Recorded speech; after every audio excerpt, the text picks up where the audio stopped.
All right, let's call the Carroll County Commissioners meeting to order for March 8th. If you'll join me in the Pledge of Allegiance, please. I pledge allegiance to the flag of the United States of America and to the republic for which it stands, one nation, under God, indivisible, with liberty and justice for all. The minutes from March 1st. I'll make a motion, we accept the minutes from March 1st. Second. Any discussion?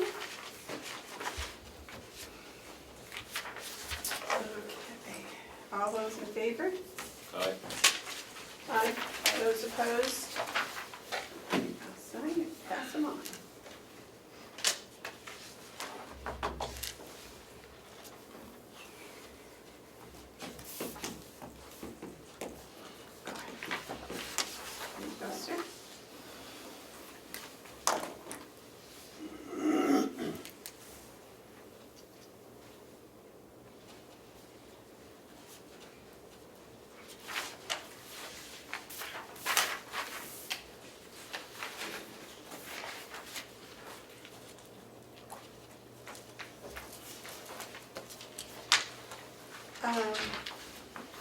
Any public input? Public?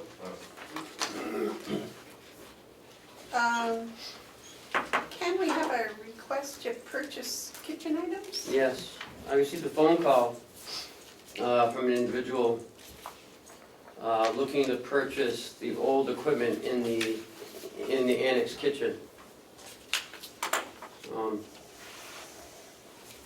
Only the commissioners can authorize the sale of any equipment.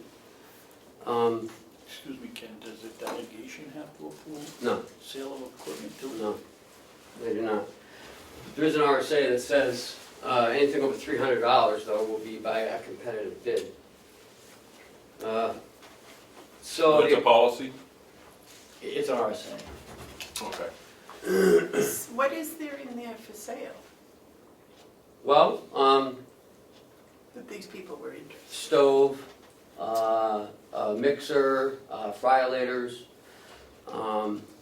the hood exhaust system, Oh, yeah.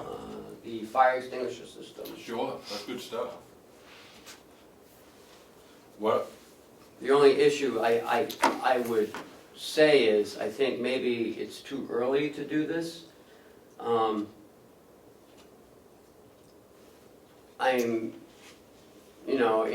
and I'd like to talk to Chris about if there's anything he would like to hold on to. Apparently there's the mixer he would like to hold on to in case ours goes down. He has an extra mixer, because those are the big stand ones. So I had Bob go through some of the equipment, and there are some things that I would like to hold on to, but I don't believe if Whitehorse down the road looks at leasing the building, we have spoken to them about utilizing the nursing home kitchen to supply them with food if that were to come to fruition, that they would open that up to be an IOP. A 28-day in-home treatment. So that's where we currently are. You have to decide if you want to sell these items. If you do, well, I have to put a bid together. Would you ask, you already asked Chris if he wanted anything else, or did he just say he wanted the mixer? He wanted the mixer. The other stuff, it's a 8-burner stove. It's old. It was in the old nursing home. We have new state-of-the-art stuff. There may be other equipment he may want. Was any of that equipment that was refurbished or worked on or anything by the group that was going to put a school in there? Yes. The overhead exhaust system, the fire extinguisher system, the stove. That was all refurbished by them? Well, it was made operational. I don't know about refurbished, but it was made Made operational. operational. So they had an expense? Yes.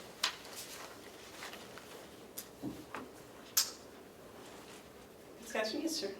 I would think this could be looked at one way, a number of different ways, but one way might be to do an inventory, exact inventory of what we have. And I have no problem if Ken and his people put a not for sale sign on the items and bring us two lists. One are items that aren't for sale and ones that might be for sale. Because I trust that the staff can figure out what we might need in the future, what we might not. But I think it would be good to know what might be for sale and then go from there, because it could be an opportunity for us. We have valuable equipment that we don't see ourselves using. It could be a good way to dispose of unused property. The school idea is totally gone, right? Yes. That's too bad. I thought that was a good idea. Yeah. I think with the amount of time that we've spent over there, and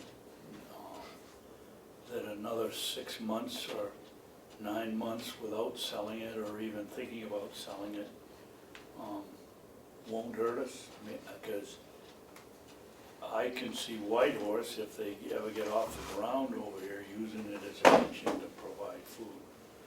I'm sure that they're gonna find if they get over there and traipsing back and forth to the new nursing home to get their meals like they said they were going to do, they'll get tired of that one. They could maybe have in retraining some of these people that they're gonna have there, maybe they'll go back into cooking their own meals, and now we don't have the equipment. I don't see what the harm in waiting 9 months or a year. And then if they don't go into it, then I'm good with that too, that approach too. Okay, we don't need to make a motion on that, do we? Just- I don't think so. They'd like to just kind Talk of to the motion man here. table it No, I don't for think we need 6 to, months. I think all we need to do is just Just- that's have what Ken we- say that nothing's for sale at this time. But we might revisit it, but I agree with Commissioner Babson, but it is nice to know that we got stuff there that might potentially be a source of some revenue for us, but there's no rush, and I concur with Commissioner Babson. I think maybe having Ken make a list of what's there and its age, I mean, also, just for future reference, and that way, if this comes up in 6 months, we'll at least have that much. Yeah. That sound- Well, it's a pretty busy season with budgets and meetings, and to have Ken go over and take a list of inventory if we. Well, I won't be doing that, but Yeah, we got 6 months to fit it in. Yeah, I wouldn't think At you'd some do it point, I tomorrow. think we ought to do it, but I wouldn't do it right now we're in the heaviest part of the season for the commissioners and the delegation. I'd wait for a while. So we could just tell them there's nothing for sale at this time. okay.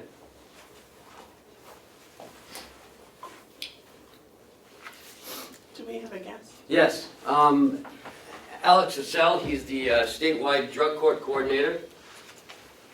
Alex, come on up. Where should I sit? Wherever you want, over there will be fine. I worked with Alex down in Stratford County. He ran the drug court down there and some other things. So Alex is now works for the state as their statewide coordinator. Do you work for Judge Nato? Yeah. Yeah. Yeah, she's my direct supervisor, work for the judicial branch out of the Superior Court. Okay. So Alex is the one who's putting together our grant, or their grant, for Carroll County. Last week, I presented you with some letters from the feds and from the state, and had some concerns. So I wanted Alex to come up and put everyone's concerns to rest and, If That- you can. Yeah. yeah. I hope I'll be able to. Sorry that Judge Neto couldn't make it, she had to send her B team. but Excuse here I am. me, before you start, I need to have a refresher if I could of what, I remember the conversations, but not the details, but I think we had some specifics, concerns. You were worried about it, said the federal funds. Yeah. Well, There there's- were federal funds that Yeah. they Basically, it was gonna cost us money. Yeah. Well, it won't cost you any money, it'll just cost you a little bit of personnel time, primarily your county attorney who will be screening to see if people can legally come in, just looking at their criminal record, and then sitting on the team. So there's been a development with the federal grant. Essentially, about a month ago, contacted the AG's office to see if they would help assist, because I was writing 3, and then the AG's office was writing 1 for a statewide thing to buy a database for all the drug courts and a couple other things. They looked at the solicitation and said, we think that this is supplanting based on the state law, because the state law said that we're gonna put this money in the judicial branch's budget to pay for drug courts, but they have to have applied for federal grant. So, the money's in the judicial, budget, it's just we can't disperse it to you or to some of the other counties. And so therefore, if we apply for a federal grant, we would be applying for money to pay for personnel and to pay for a program where there's already money available, so therefore it's supplanting. So I contacted BJA, and they responded about 6 days You before. contacted who? BJA, Bureau of Justice Administration, where the grant would be coming from. They got back to me about 5 days before the grant was due, so I'd already written it. It was about 95% done. And they came back and said, we do feel that this is supplanting. That it would be really, really hard for you to not, supplant based on how things are set up now, and therefore you can't certify that your grant that you would be submitting would not include supplanting. So we had our legal counsel, write up a paper to submit to the legislation, because essentially the law says that we have to apply to these grants before we can, start a program. The Speaker of the House, our legal counsel, the AG's legal counsel, everyone feels that this supplanting issue fulfills the requirement in the law saying that we have to apply. Essentially, they came back and said, you can't apply, so therefore it's been fulfilled. With that development, we essentially will just be able to operate as if you had already applied for a federal grant and didn't get it, and our office can just partner with the treatment agency who will hire all the personnel, do all the treatment, and like I said, the only thing that your county would be involved in is some personnel time, that for the team discussions once a week. So hopefully that puts some of your, or answers some of your questions. Well, we were told that there would be no risk, and now it looks to me like there is risk, even with what you're saying here, because I'm not sure that, from what you're telling me, that was the state or the county would not be supplanting. You lost me on that. How come, Okay, so what did you do so that the federal government is now saying? We didn't apply for the grant. We didn't apply for the federal grant because it would have been supplanting. So Where's the money coming from? the money's coming from the state. So the money that was sitting in the state budget for the program, if we had applied for a federal grant, would have been considered supplanting, because we would have been replacing the state money with the federal money. So Okay. we're just not going to apply for the federal grant, and we're just going to use the state money. So therefore supplanting is not an issue. So you're not I going much for federal prefer money? the fact that you would be using state money and federal money. I think that's. So you're not going pointless. after federal? We're not going after federal money, and actually it kind of works out in your favor, because the state grant is more than what the federal money would have been. $75,000 more annually. So if we'd gone for the federal grant, it would have been $125,000 for 3 years, or each year for 3 years. Whereas the state, it's $200,000 every year. And So how long? well, right now, it would be every year, but right now, with the budget cycle being every 2 years, we can at least guarantee that we would have 2 years worth of being able to fund the program. And then we have no responsibility at the end of 2 years if there's no funding. No, because it's entirely on the burden of the state to continue that funding, and if the funding goes away, the program would go away, but you guys don't have any involvement other than you have you have some of your already existing personnel involved in staffing, and that's about it. There's no employees that you guys would have to lay off. There's no equipment that you would, be stuck with because it had been purchased for the program, and then you guys don't have anything to do with it because the program goes away. Essentially, in the legislation, it says that the judicial branch can fund and operate a drug court program for a jurisdiction. And we could do it either way. We could either partner with the county, they can put it in their budget, they can hire the personnel, and then we would, refund on a quarterly basis, or we can do it this way.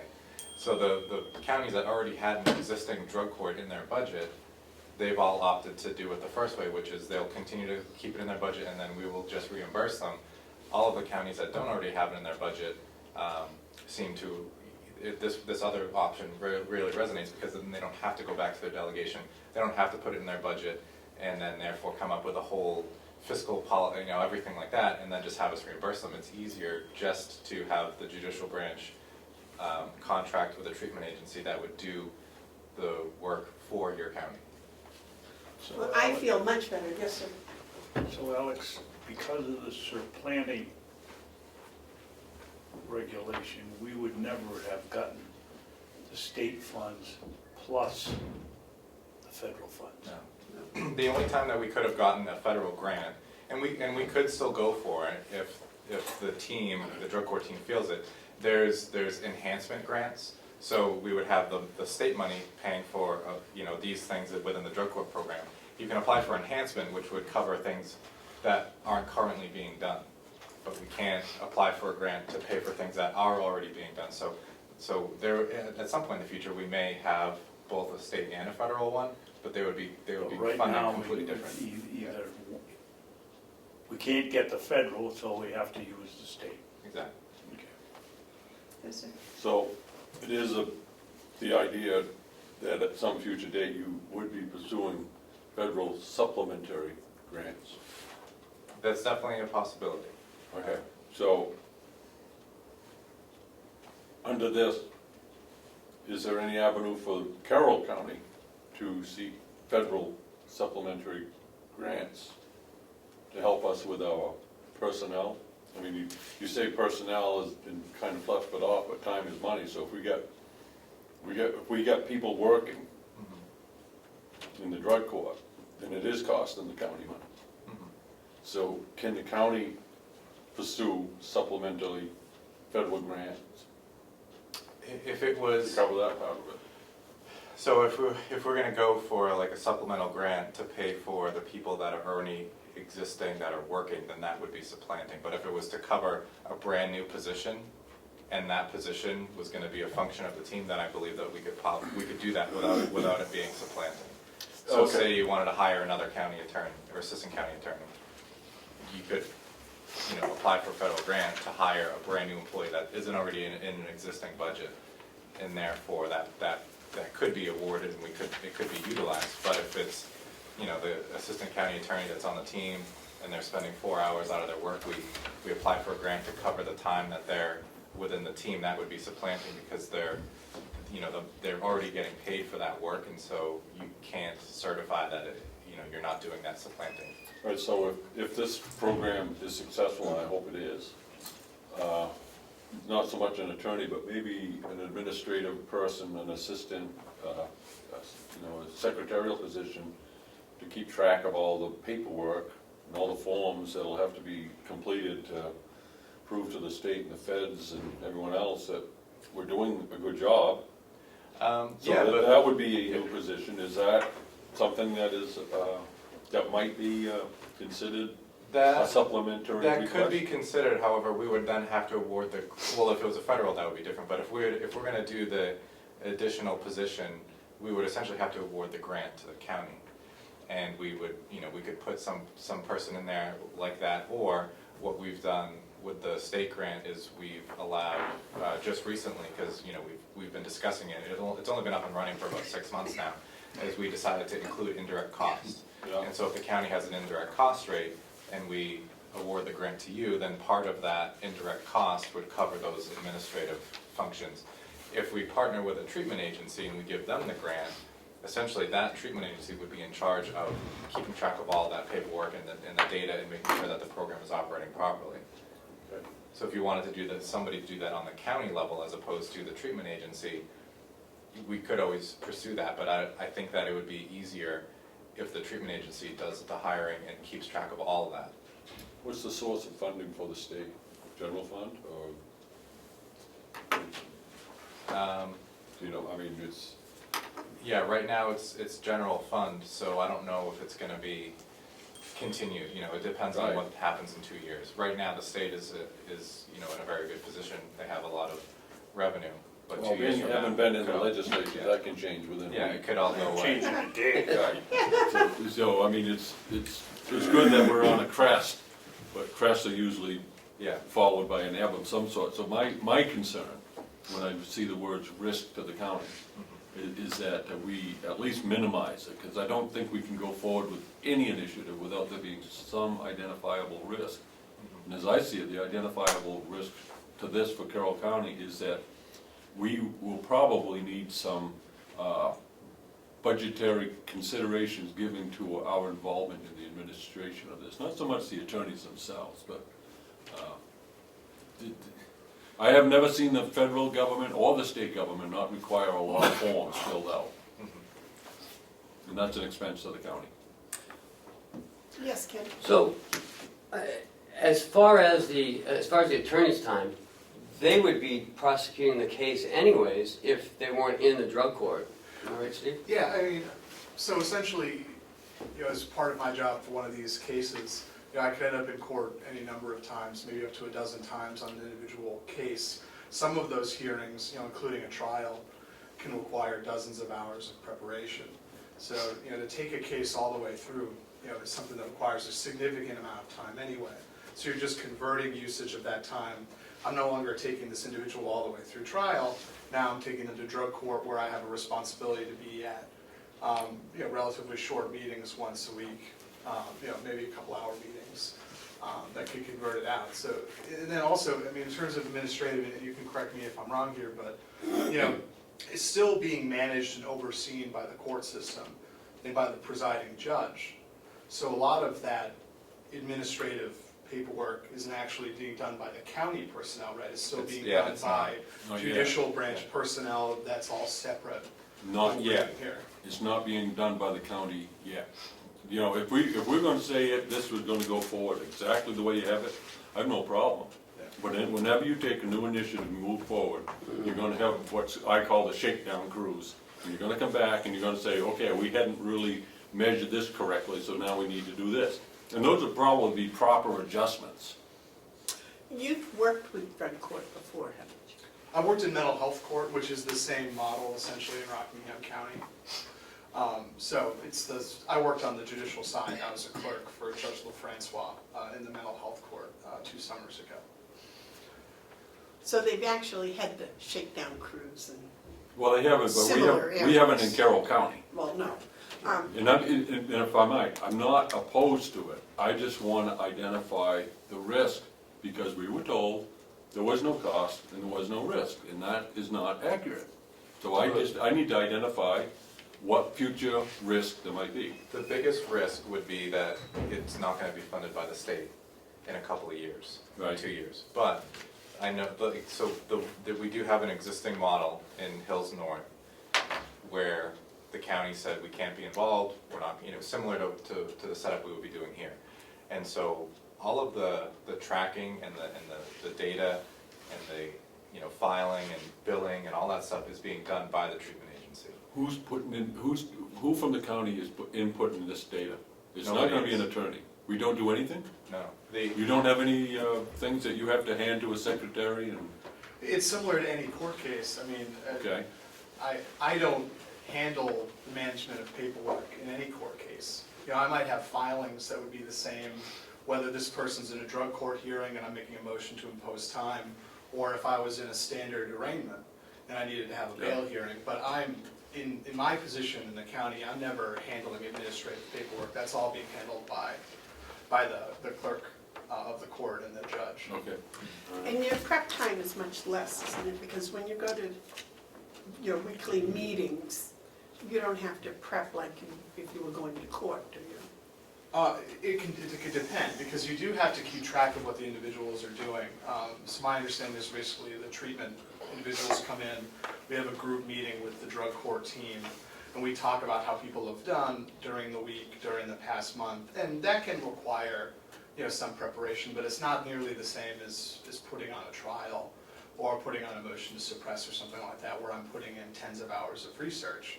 But there is certainly a lot of in-person time and preparation needs to be done, because it is tailored to individuals to try to make sure they have the best chance to succeed. Okay. Any other questions? Yes. Yeah, I'd like to ask Superintendent Henry, if you see any future costs that might come up with our involvement?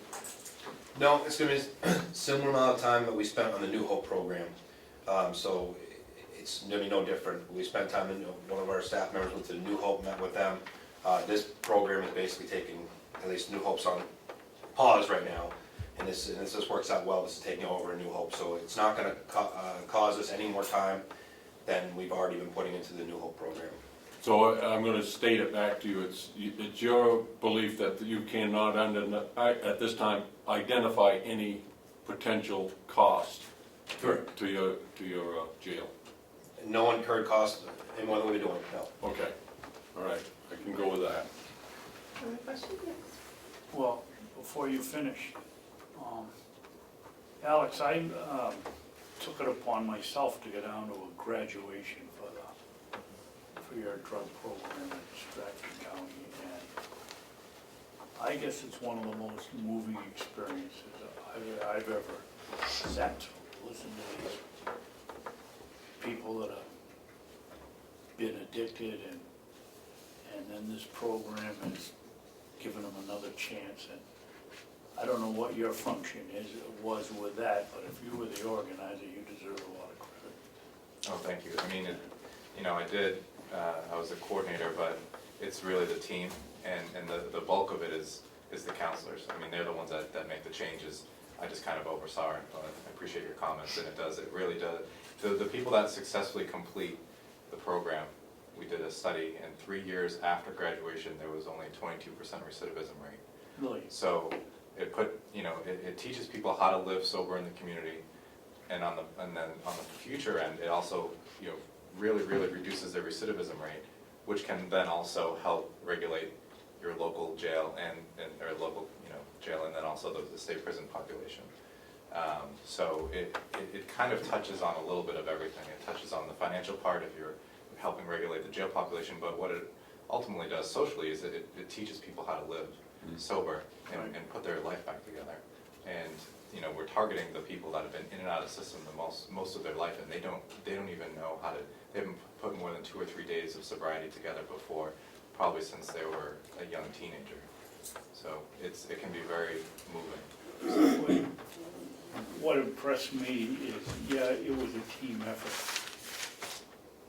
but the time or the rapport that the judges built with them, I mean, it was almost like a god or a father figure, and we'll send you back to jail till 3, 4, 5 days, and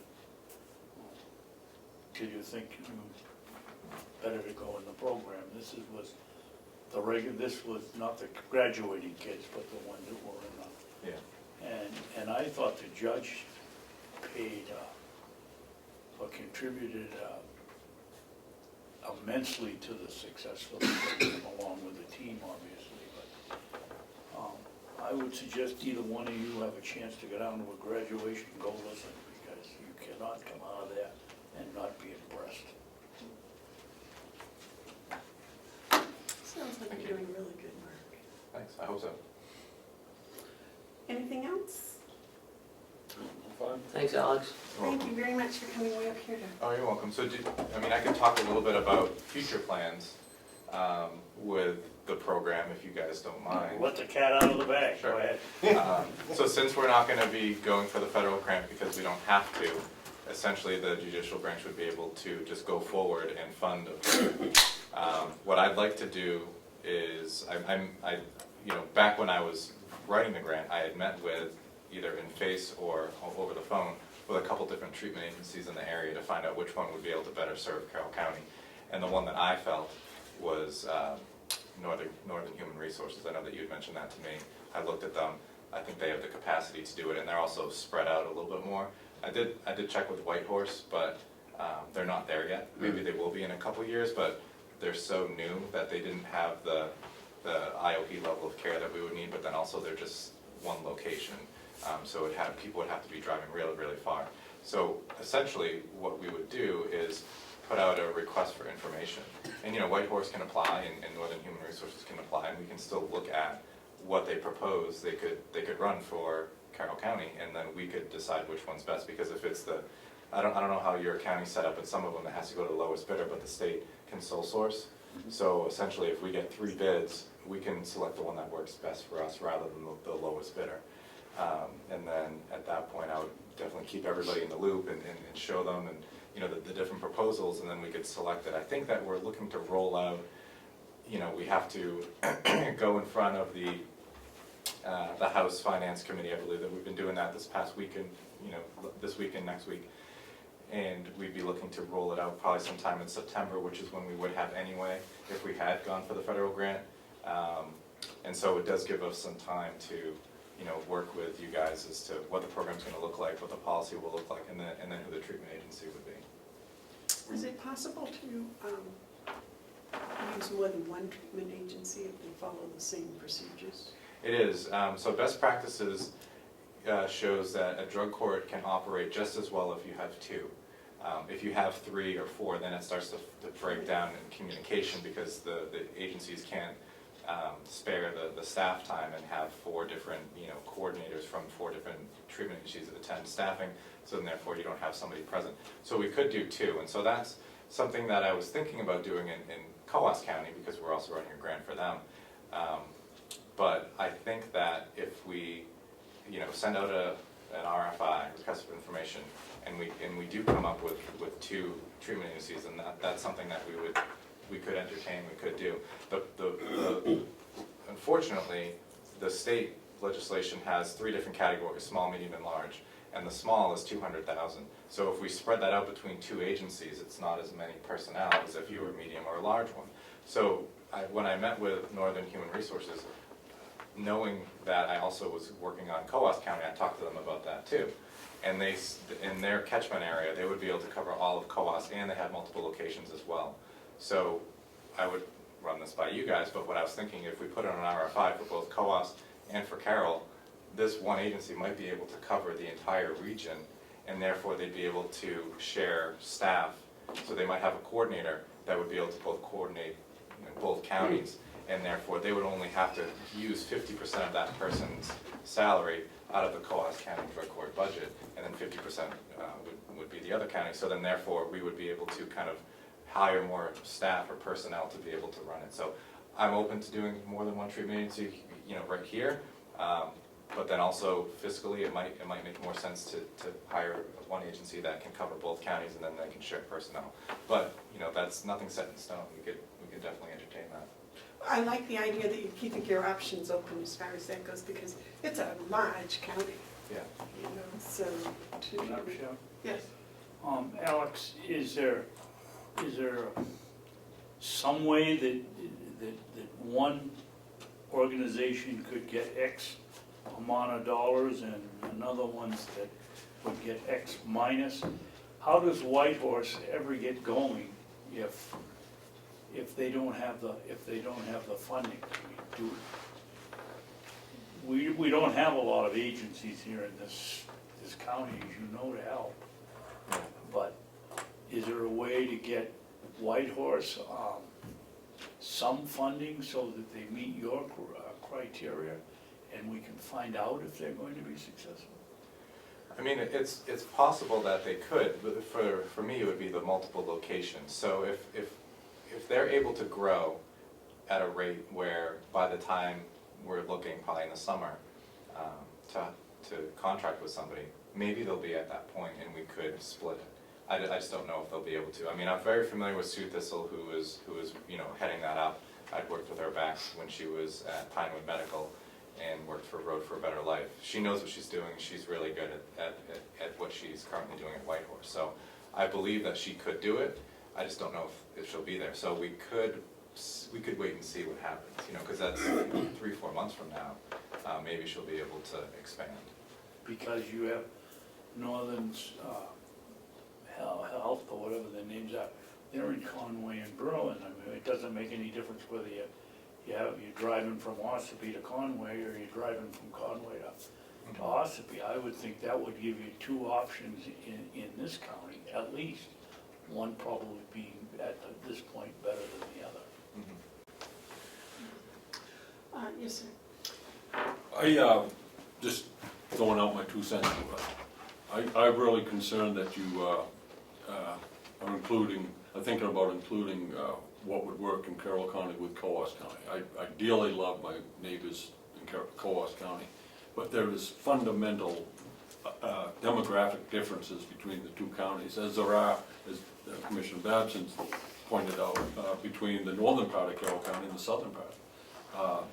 If we're going to do something for Carroll County, then I'm interested, but I am concerned that you water it down by having one agency do 2 counties. I'd rather have one agency, preferably 2 when Whitehorse is ready, to do Carroll County. Coos and Hillsborough and Merrimack, they're all doing their own things. I don't want to have what we're doing in Carroll County be restricted by spreading ourselves too thin by including Coos County. There's a huge difference between Wolfboro, New Hampshire and Clarksville, New Hampshire. And I think that you need to have that focused attention to the county. I'd like to see this be a focused attention to Carroll County. Okay. I mean, if we were to go both ways, and I'll definitely keep Ken and everybody apprised of what's going on. I'm not gonna make any decisions without, you know, collaborating with you two, or you 4, sorry. The Coos County Drug Court would have their own budget, and so would you guys. I'm talking about the agency. I'm talking about the agency who has we'll call him a defendant in Clarksville, New Hampshire, and a defendant in Wakefield, New Hampshire. I think you're spreading it too thin, and he's gotta see both on the same day. And my problem is if that model works by taking 2 counties administratively put together, why doesn't the state do the whole thing and not even involve the counties? See, we're talking about a county, we're talking about Carroll County. I understand the state has to do the state, but I don't want to share what we need in Carroll County with another county because it's budgetarily easier for the state. We're going to do a program that's to help people, and you'll water it down if you have that agency piece spread too thin. I believe that's just my 2 cents worth. I'm not, I'm not stepping in, in any official capacity. Just my observations. Just put it in for what it's worth. Jason. Correct me if I'm wrong, Alex. End of the day, if I take Whitehorse out of it, Northern Human Services is still going to probably be your provider because they're the ones in the North Country and Coos and pretty much this area. So we're still going to be looking pretty much at the same agency anyways, with 2 separate budgets. Yes. So when you come back, just when you want to come back to the board, it's still going to probably, we're going to see the same agency up north as is here because that's the only one that covers it. I'm not talking about the agency himself. I think Northern Human Services is wonderful. And they do have an office in Berlin, and if you were looking at it efficiency-wise, which I'm sure you have to, it would make sense to go with them. What my concern is if the focus is divided up, Carroll County won't get the proper focus because of staffing levels. We have an agency in Conway that is watching over Carroll County. That's great, but if that agency also has to be involved with work in Coos County, that's watered down. I think what Jason was saying is they're already- going to be in Coos County. Yeah, they already are. No, But I'm they're not- focused out of Berlin, right? Isn't that their main Well, office they is have, in Berlin? yeah, they have the main office in Berlin, but they have 2 separate Everyone lives directors. One is, one is down here and one is up there. And so the reason that I thought that it might work would be because essentially if we have 200,000, we'd have to hire a coordinator and a case manager, and then we might be able to get a counselor or 2 out of it. If we can't fit that within the 200,000, we would have to not hire a coordinator and just have the case manager do both roles. Whereas if we were to able to have both, then they would have to, Northern Human Resources could do 50% coordinator for this county, 50% for COAS. And the reason is because of the numbers. So down in Stratford, the coordinator is in charge there. There's 70 some odd people in the program. I'm guessing that we have 70 between both counties, so that one person would be able to coordinate both programs because the people in the program would be around the same number. I could be completely wrong, but that was just my best estimate as to why that would work. But I don't want to water down services either. I don't want this program to suffer because we're sharing some personnel, the coordinator who's doing both. We just have to. It would be a little bit more organized to have court on completely separate days so that one person could be in two different places. I guess then that goes back to the county attorney's office. If you get an administrator who is dealing with the COAS County Attorney's Office, it may be different than the practices of the Carroll County Attorney's Office. And not to criticize one or the other, just difference means you got to be able to change the focus real quick. Yeah. So it's just, and I know you have budget limits, that you have to make some of these tough choices. I'm just letting you know that I think it's best for my county, our county, to have a focus on Carroll County. Okay. Appreciate it, and I definitely will keep you guys in the loop. I'm not going to make any decisions independently. Thank you, sir. Any other questions? Any other comments you'd like to make? No, thank you for having me. Thank you for Thank you for coming coming up. all the way up Appreciate it. here. No problem. Congratulations on running a good program. Thank you. So I'll be hearing from you? Yes. Thank you. Okay, Well, I I guess probably a little bit too much than you wanted. That's all right, Alan. the next thing I guess on the agenda is the letter for Jason Henry's certification board. We just signed this letter, have you all seen it? No, you signed this letter, not that one. What, do we got two going here? No, One One with is facts nice and and pretty. one not the facts? One is pretty, Ah, black and but white. it How is. come I thought we did it last week? We read it. You had Oh, corrections, that's right. remember? Thank you, thank you. I wanted to make sure I got the correction. Yep, yep. Okay. You did a good job correcting this. Thank you, sir. You know, I worked hard on it. Of course you did. That's a joke. No, sir.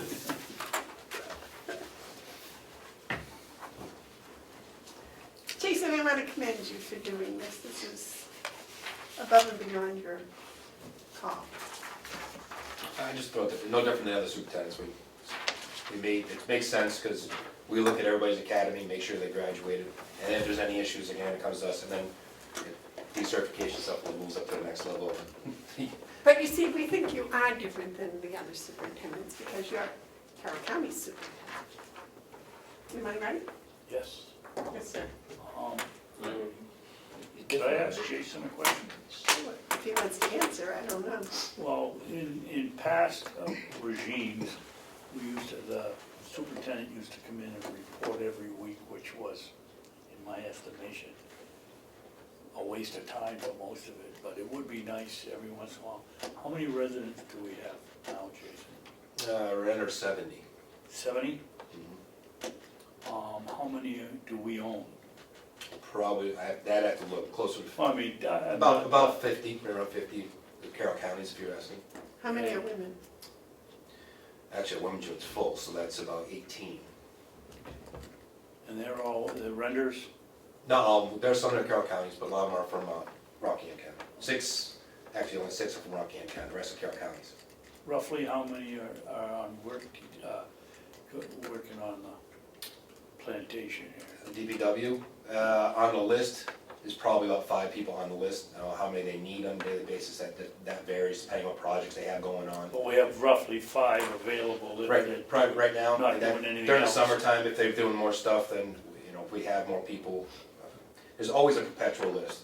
And the classification, anybody that can make the minimum status, that gets authorization to work outside, we always put them on a list, and then we'll get the list in some time, except it could be up to 6, could be up to 7, depending on the year. We've had up to 8, last year we got up to 8 at some points. Really depends on how many of the court sentenced to us and to make it down to minimum staff, down to minimum housing unit and meet the criteria. So gone from low as 3, as high as 8. I wouldn't say we've ever had any more than 8 at a time out there. But we've gone up and down. You know I'm gonna ask this, how many on that list are women? None, actually. Most of them are pretrial. We don't have any we don't have any female sentenced. Last year, we actually had a couple ladies that worked on the farm who were sentenced. So if we have a sentenced female, we have no problem putting them out there because they have supervision out there, so we've had them out there. We did have one lady that's out on, actually going to work in the community on a bracelet and then coming back to us. Very Most good. of the ladies, we don't have many sentenced. Because it's smaller population, we're all pre-trials. Jason, for my own information, how do they get to be at the top of the list that can't go out to bottom of the list and can go out? Do you call them in every week and? No, they get reevaluated every 30 days on their That's what I- classification, but it's a whole myriad of things, so anything from your charges that you have, there's certain offenses that you can't go outside, but you can work inside. There are, it could be line of sight type people, or, again, their charges. Their behavior is also part of it, so if they can't make it down the minimum because of their behavior, then they can't go out as well too. So there's a lot of different pieces to get them down to there. And then next up to work outside in like an electronic monitoring to go to a work release type program, it's in their sentencing order as recommended for them. And once they make it down to minimum, and then we go out and check where they live, that they actually have a job, they're able to pay for the monitor, all kinds of stuff, then they get the opportunity to go out and work where we track them, monitor them, still continue to test them, make sure they're doing the right thing. But the answer to my question, which I didn't know how to phrase correctly, is you review them about every 30 days. Correct. To see whether they're going up the list or down the Yeah, list. classification every 30 days. Okay, thank you. Any other questions for Jason? Well, thank you very much, Jason. Thank you for doing this. No problem. Ken, did you say, did that come back from Primex at all? No. It normally takes Mike a week to 10 days to look at that. We'll make a copy of this and send it over to you.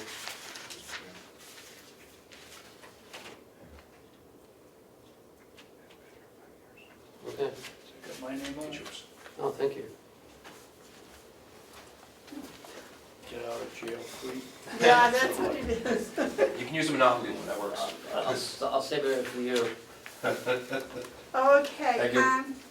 next Thank you. on the list is the check from Commissioner Hounsel. I received a check from Commissioner Hounsel a couple weeks ago, actually February 18th. And the board will not, the other two will not let me cash it. I'm not sure why. It's good. Mr. Babson? No, I want to, because I was one that said, told Ken right away, don't cash it, give it back to him. We all make mistakes. Oh. We're a board of 3, and when it comes time to using the taxpayers' money, I want to be included in the vote, Mark. And so when I saw them folding up your letter, I told Ken that, this should be done by a vote, and I guess Amanda must have said something too. But keep the check, and we'll just remember we're working here as a team. Well, I do know that we're a team, and I appreciate that. I made the assumption, because we had discussed it that day, that would have been all right. So that's why the check. I do see that we're a team. Well, And, excuse me, and the cost of producing that and folding it was one that was incurred at my direction, not our direction. So I want to fix my error. It's one thing to say you're sorry and everything, but it's another thing to fix an error. And so my error, by assuming, cost me $30, and I'm willing to pay it. We're not willing to accept it. Well, So you and can here's, take us all out to lunch over the cafeteria. gentlemen, may I have mine say, Yes, please? yep, Thank go you ahead. very much. Normally, if a person comes in here and asks for something to be copied, it's 75 cents a copy, is that correct? So, my comment was, you know, at 125 copies, 75 cents a copy is a lot of money. Of course, I probably owe you more than, because Well- Yeah, because it was I think I did 20 cents a copy, but I'll pay that too. But my comment is, you know, that was my comment, and I think I agree with David, that we all make mistakes, we all misinterpret sometimes what people are saying, you know, especially if we think they agree with us or whatever. So I think we'll just chalk this up to experience for all three of us, Well, I think you might be, and you keep your check, or you may donate it to some good cause. you may think that my only issue with this is reimbursing for my mistake, which is a big part of it. I admit my mistake and I'm willing to pay for it, I take responsibility with it. However, there's the other side of this, and that is I want those copies, because it is my full intention to, one way or the other, put these in the hands of the employees. So I don't want that effort on my part to be a cost incurred by the county. Those copies have been made, there's a value to them, to me, and I think that it's only right that when I get those from the county, that I have paid for them. Well, I think it's best that you do get the copies. I hate to see paper wasted, But I want to pay for them.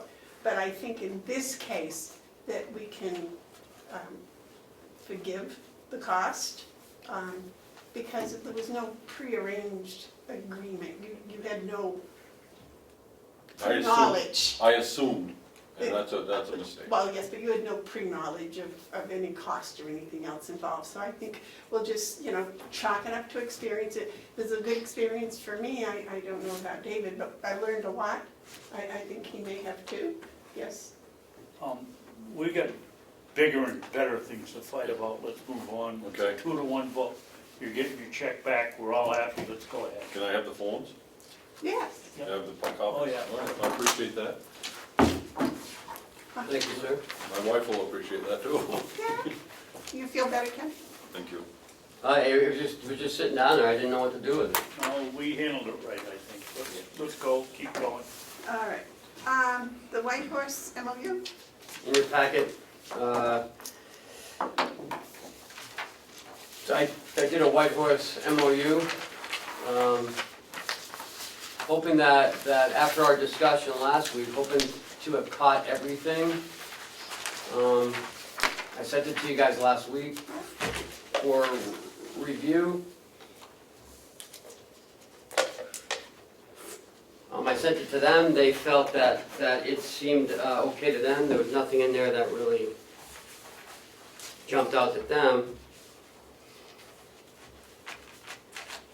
Madam Chairman, while you're reading. Yes, sir.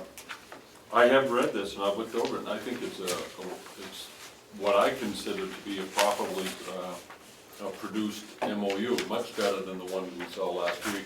It has the language of immunity and severability and insurances.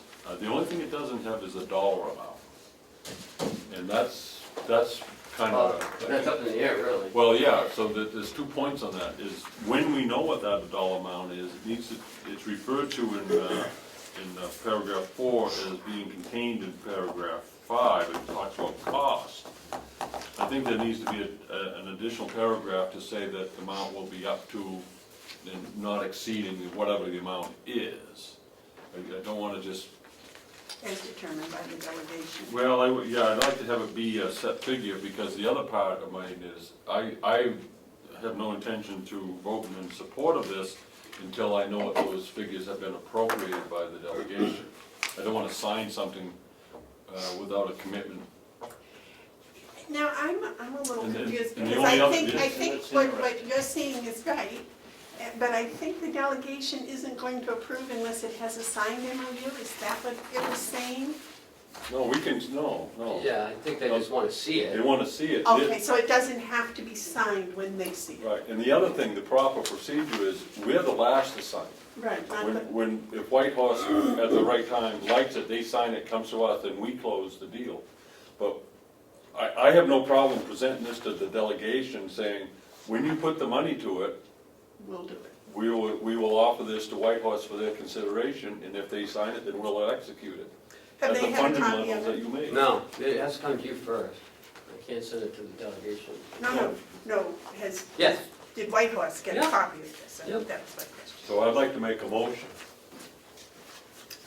I make a motion that we forward this for review as a draft to the delegation with the question is, how much money are they going to appropriate for this MOU?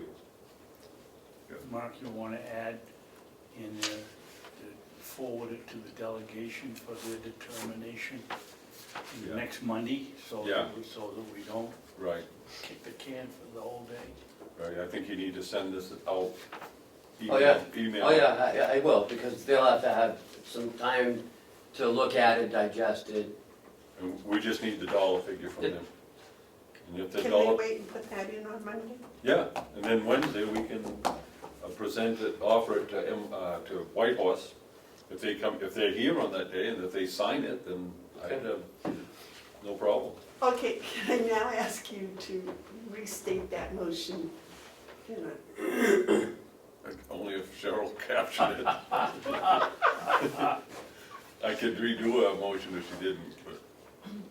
All I got was that you're motioning to forward this to the delegation for review with a dollar amount to be determined By them. by them, and then, By March 13th, Whatever the day is, doing March 13th? March 13th. God, March is half gone. I think that's it, isn't it? Yeah. And you seconded it, I think. Yep. Yeah. Okay, the motion's been made and seconded to forward this MOU for White Horse addiction to the delegation members for them to decide on Monday, a dollar amount to put in it. Well, go ahead. yes, go ahead. Go ahead, no, go ahead. Was there more? Did I miss something? No, that's sort of letting them off the hook, because they can say, No, yeah, what we ought to do is say, we strongly urge that number to be 75,000. That should be part of our motion. and that, well, my problem is, Mark, they don't have to sign the budget until the 31st of March. I'm sorry. So they can say, well, we don't have to make that decision on this week, because we don't have to sign the budget for another 2 weeks. And we won't sign it until they do. Well, I don't think we should be spending money that hasn't been appropriated or commit money to No, it. no, absolutely. Or so if we sign this and committed to it and then they don't sign it, so that's a good point. Let's see, if we say we approve this, we approve it. Yep. And we're sending it to them for a dollar figure. And reiterating that we recommend $75,000 spending level. Unless we recommend some other number. I thought at this point, that's where we were. Right, because I think they gave back the money to Wakefield, they stopped that, so it's 75,000. Okay, want to read that back, please? no. Okay. Okay, Commissioner Hounsel motion to forward the White Horse MOU to the delegation for their review. The dollar amount to be determined by them, by the date of March 13th, 2017. And now, you want me to insert the commissioners recommend $75,000 Yeah. in funding? Yeah. So that's, And I think somewhere in there, you read the first sentence, please. motion to forward the White Horse MOU for review to the delegation. For the part about March 13th. the dollar amount to be determined by the delegation by March 13th. Preferably by March 13th. Preferably, okay. Yeah, because you don't want them to say where you just, Right, thing says forwarded to us by the 13th, it They doesn't can say say, we want an answer. right.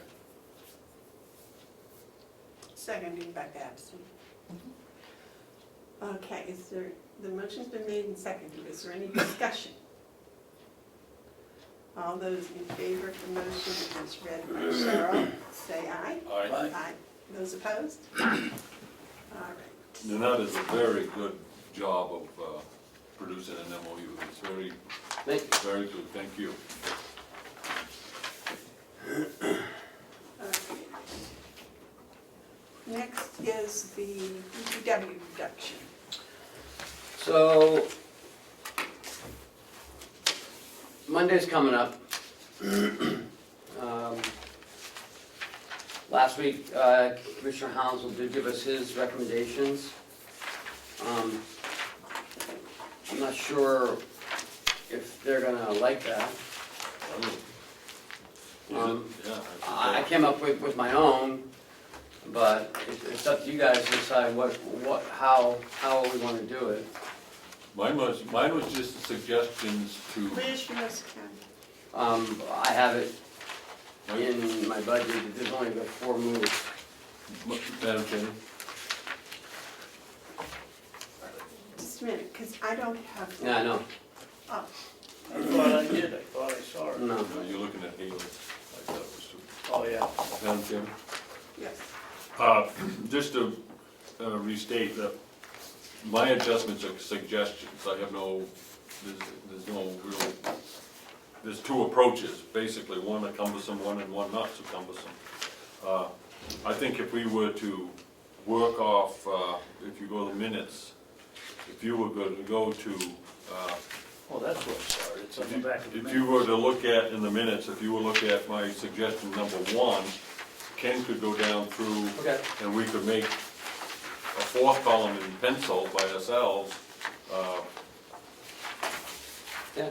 right to the left of the amount that's in the proposed budget now. I have a question. Do we have to have any decision on this for next Monday?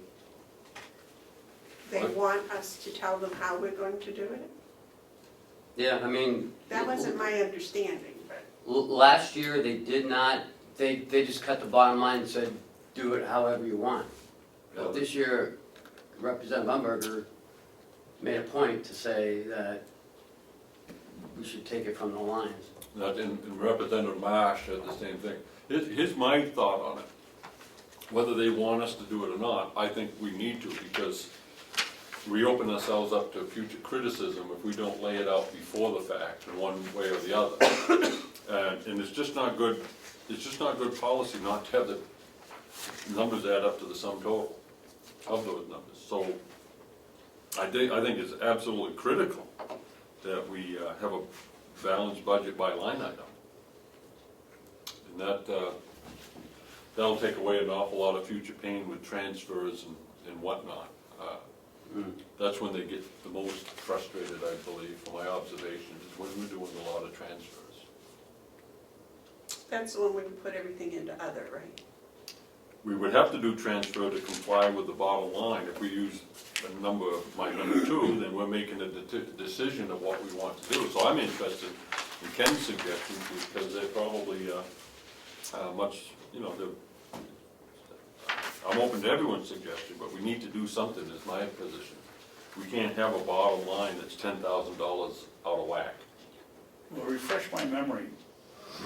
What is the adjusted figure? Is that where we've taken some money last year and moved it around? No, Or is that from the commissioners? no, that's just my Yes. made up thing. That's just my That's suggestion. your suggestion? Right, Okay. the amount is where we're at, and if you total up that amount, down to the bottom where it says delta in the left-hand corner, Yeah.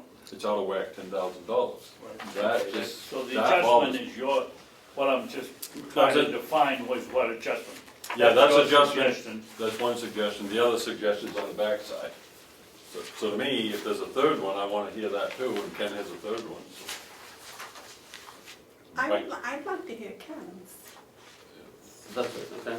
If you go down from the top, Yep. you just tell us, you said 4? 1, 2, 3, 4, actually 5. Okay.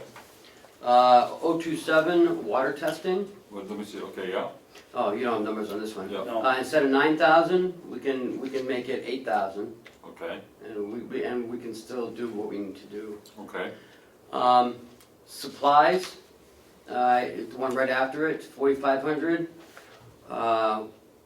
We can take 500 from there, so that'd be 4,000. mhm, Advertising, yeah, instead of 2,500, we can take 1,000 from there, 1,500, right? okay, And then we're down to chemicals, we can take 500 from there, we'll leave it 1,000. you leave it 1,000, Yep. okay, And on the generator expense, yeah, we can take 7,000 from there, leave it at 5,000. really? Yeah. Why is that, I'm curious. Why- We don't have to do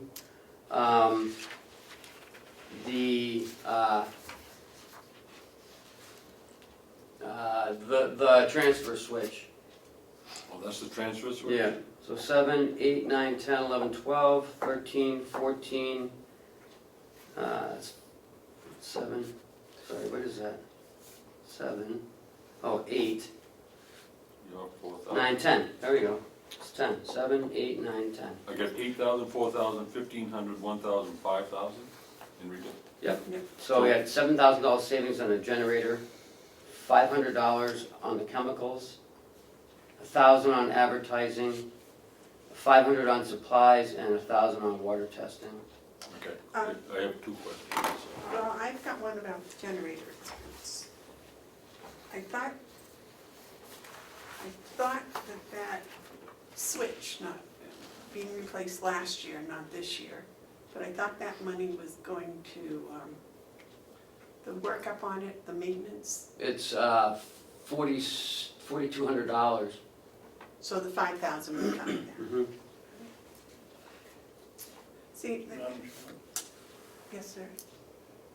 could I ask a more overriding question? Mhm. Why we have submitted our budget to the delegation. It's now their job to come up with a budget that they will approve. Why is it our responsibility when they can willy-nilly cut something out of the budget and then come back to us and say, okay, now you find it? I We think- did our work. I think I know the answer to this one. Or an answer to it, not the Okay. answer, but an answer. I see this as a matter of, a statement of trust by the delegation to the commission. I see them as saying, okay, we don't want to be the ones who address whatever has to happen to DPW to affect this hit. It's pretty clear to me that what they're looking for is changes in staffing. And, but they haven't told us to do that. I would think that if we put it back on them, you find the changes, that we wouldn't be necessarily happy with those. Thank you. But what we have from them, and I believe this because we don't have it in any other part of the budget, we're having a good faith expression on their part that we will find the $10,000. And we'll tell them what that is. And I believe it to be prudent that we do it before the fact and take the leadership role and allow this to change whatever it is it's going to change. I'd like to be as generous with my thoughts as Commissioner Hounsel. Why don't they just, if they're really being, working with us, why don't they leave the $10,000 in it and have a budget that's $227,000 rather than $217,000? If I might answer that, answer that? I think that the fact it's 217 is something we have to live with. Now, I do, I like some of Ken's suggestions. What really kind of gnaws at me is I'm afraid we're I did not gather from the delegation that they wanted us to tell them how we were going to do it Monday. I thought they wanted us just to do it, period. They trusted we were going to do it, period, and they don't necessarily want to know how. I understand about the line being off 10,000. That bothers me. I'm a numbers person. That just bothers me. I almost, if we can just take the budget as it is, go forward and make these decisions when they're necessary, that would be my preference. Being ready so that on Monday, if they say, okay, how are you going to do it? I believe that's probably wise. But to volunteer it without being asked for it, I think that's unwise. Well, I have to disagree with you on that for a number of reasons, the least of which is the political reason. We open ourselves and our staff up to unnecessary criticism if we take a bottom line figure and ignore that, and I'm not saying we would totally ignore it, but put the decision upon people who administer these. If somehow someone doesn't like what was done, I think it's up to us, just as in the fall when the commissioners provide an estimate, that we look at this as, this is what we're going to do with the spending levels that you've given us, the bottom line spending issues. This is what we're going to do. And let them make their adjustments on Monday. Maybe this would cause them to complete it. I believe it's bad practice to have a budget that isn't balanced in this regard. And to David's point, Commissioner Babson's point, I can't explain why people do what they do or what they don't do. I've given up doing that. What I can respond to is what it is that they have done. And what they have done, I believe, is they cut $10,000 from the budget, and they have told us to figure out where we want to do that. And I think that figuring out needs to take place before the budget's adopted, or else the delegation is going to have a budget that doesn't add up. Okay. After the meeting on Monday, where it was going was they were gonna leave it up to us. And to just, that's it, you know, you're getting 217, you'd manage it. Representative Umberger brought up, and I argued with her about, she wants to see where it is in the budget that we're taking it out. Because they're gonna vote on the lines. That's why I'm saying, because the next day I met with Will and we went over this, because I wanted to know where this was gonna come from. And these are the numbers that Will and I went through the budget and found the $10,000. I don't believe they're gonna let us just, like they did last year, you guys worry about it, because it was a last minute deal last year. It was at the last meeting almost. And it made for an unpleasant year in that regard. I had to transfer a lot of money around in the DPW. So for the least impact on the budget, these are the areas that both Will and I believe is where it should come from. Madam Chairman, Yes. if I might, I appreciate this other suggestion. It's well thought out, and it achieves it.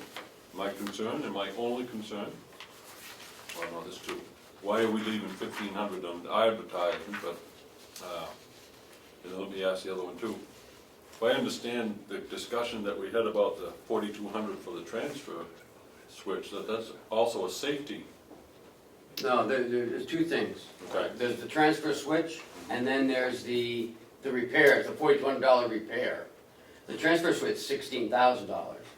Okay, so why did we have 12,000 in there? You now suggesting we take it to 5,000. Yes. So what, For the $4,200 repair, and then, the 7,000 the transfer switch? I mean, yes. so. Right, Will? Can you come up here and talk about the generator real quick? Yes, sir. Just walked in on a conversation. Yep, we're talking about what you and I went over on that, last Tuesday, about where we're gonna find the 10,000. All right, and 7,000 we said to come out of the The generator. generator, right. Because it was for the transfer switch that we're doing this year, and not next year. Correct. So what happened was, when we originally put this budget together in October, we thought we were gonna need the money to do the transfer switch. When we got into December, combination with some stuff left in my budget and Bob's budget, we were able to, what do you call that? Encumber the money to get it done this year. So had some extra money in it. That's why we decided we could free up 7,000, that'd still leave us 5,000. Currently, the work that needs to be done is about $3,600, I believe. 36, Which still leaves us with $1,400 for the seasonal repairs. All right, well, I guess Madam Chairman, Yes. I'm a little confused. If we encumbered the money, why did we have it in the $12,000 level in the first place? Because last year, we were gonna have the transfer switch done. We ended up having it go down, and we lost power, and it didn't come on, because it needed some work. It needed how much? Yeah, we put about 6,000 or 7,000 into into a it. new radiator, and the cooling system basically got rebuilt in it. So we had to spend the money on that instead of the Transfer transfer switch during the year like we had planned. So That then $12,000, did you need that money for this year? That was gonna be part of my portion, yes, to kick into the transfer switch. Okay, so now, how are we getting the transfer switch dealt with? we found leftover monies in the generator, in this line, in the nursing home. The maintenance side, maintenance budget. Remember Bob went through it in our first meeting of all the Okay, yeah. repairs? So why did we still maintain that we needed 12? Because when we put the budget together, we didn't have the money to do the transfer switch in 16, so we were gonna do it in 17. Okay, so we But then in never, January, but in December, or the Late beginning December, I of, think. yeah, late December, when all the money was spent, we found that we had monies left over. So the commissioners encumbered it for the transfer switch. thus not needing the $12,000 Right. level. So, just an observation, I think next year when we have something like this in the subcommittee, we need to make that known then. And then I just found out about this as we were going through the budget. I have no problem with this suggestion. It balances the budget, and I can support Ken's and Will's proposal at this time. Not to say that it doesn't mean we may make adjustments that you would like to make to transfers at a future time. But I think it's good government, good policy, good politics to have the sum total, the total, bottom line be the sum total of all the lines. Yes, sir. Can we go down this list? Can't read or write fast enough to. Here, I The got it. first one was water testing, we went from 9,000 to 8,000, Yeah. okay. Then Supplies, supplies, we went from 4,500 to 4,000, yes. and then what? Advertisement. Advertisement from 2,000, from 2,500 to 500, to 2,000, No, to 1,500. 1,500, okay. So we're taking off 1,000 there. All of that 2,500 was earmarked, I think. No. Yeah, but Then what? Chemicals, Chemicals, we went from 1,500 to 1,000, is that correct? yes. And then the generator went from 12 12 to 5. 12 to 5, saving 7,000, and that should total 10,000. Does, every time. Okay, I'm gonna go with you guys, because I don't have a calculator here, but, okay. I'm fine with that. I'm fine with any of the three proposals, because I know we still have the ultimate say on whether we want to transfer stuff. Not the ultimate say, but we can have input on how we would like to transfer these. And it meets Representative Marsh's and Representative Umberger's and Representative Butler's and Representative Bucco's concern that the totals don't add. And you can live with this? I don't have to, man. You don't have a choice, really. The cards I'm dealt. Still 35,000 down from last year when we started, so, but was what we got to work with. Jim? Yes. Well, why do we spend $7,300 on electricity? Because that makes things work. Well, you know, we're not in that building a lot. Oh, this is for the water and sewer system. Oh, yeah, that's right, of course.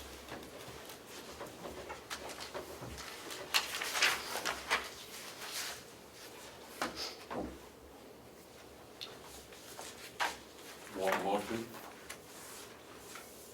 Do we need a Yes. motion? Yeah. Madam Chairman, I move that,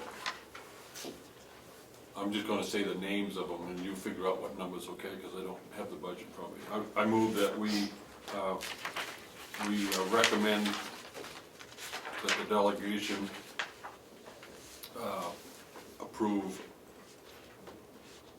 adjust our water testing line from 9,000 to 8,000. That they reduce the supply lines from 4,500 to 4,000. They reduce the advertising from 2,500 to 1,500. Or 6,000. They revise the chemicals from 1,500 to 1,000. And they revise the generator expense from 12,000 to 5,000.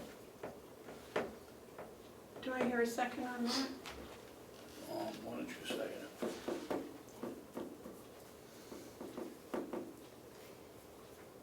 Because I'm not sure I'm in favor of it. Can I ask a question before we go on? No, you Why don't have don't a you second. second for discussion? Well, I want to make sure I get the right figures here. On advertising, I think, what did you say was the number, Mark? What changed it from 2,500 to 1,500? Oh, okay, I did have it right now. Okay, thank you. All right, I'll second it for discussion. But again, I don't see that this is really a firm commitment on our part that this is exactly how we're going to administer the budget. But at this stage, I think it speaks to our side of the responsibility of producing a budget that adds up.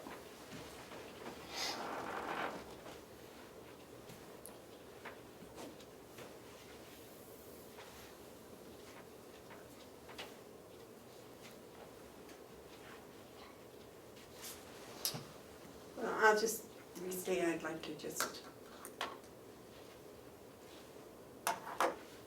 leave it if they don't ask for anything special, if they don't ask for specifics. Okay. Yes, sir.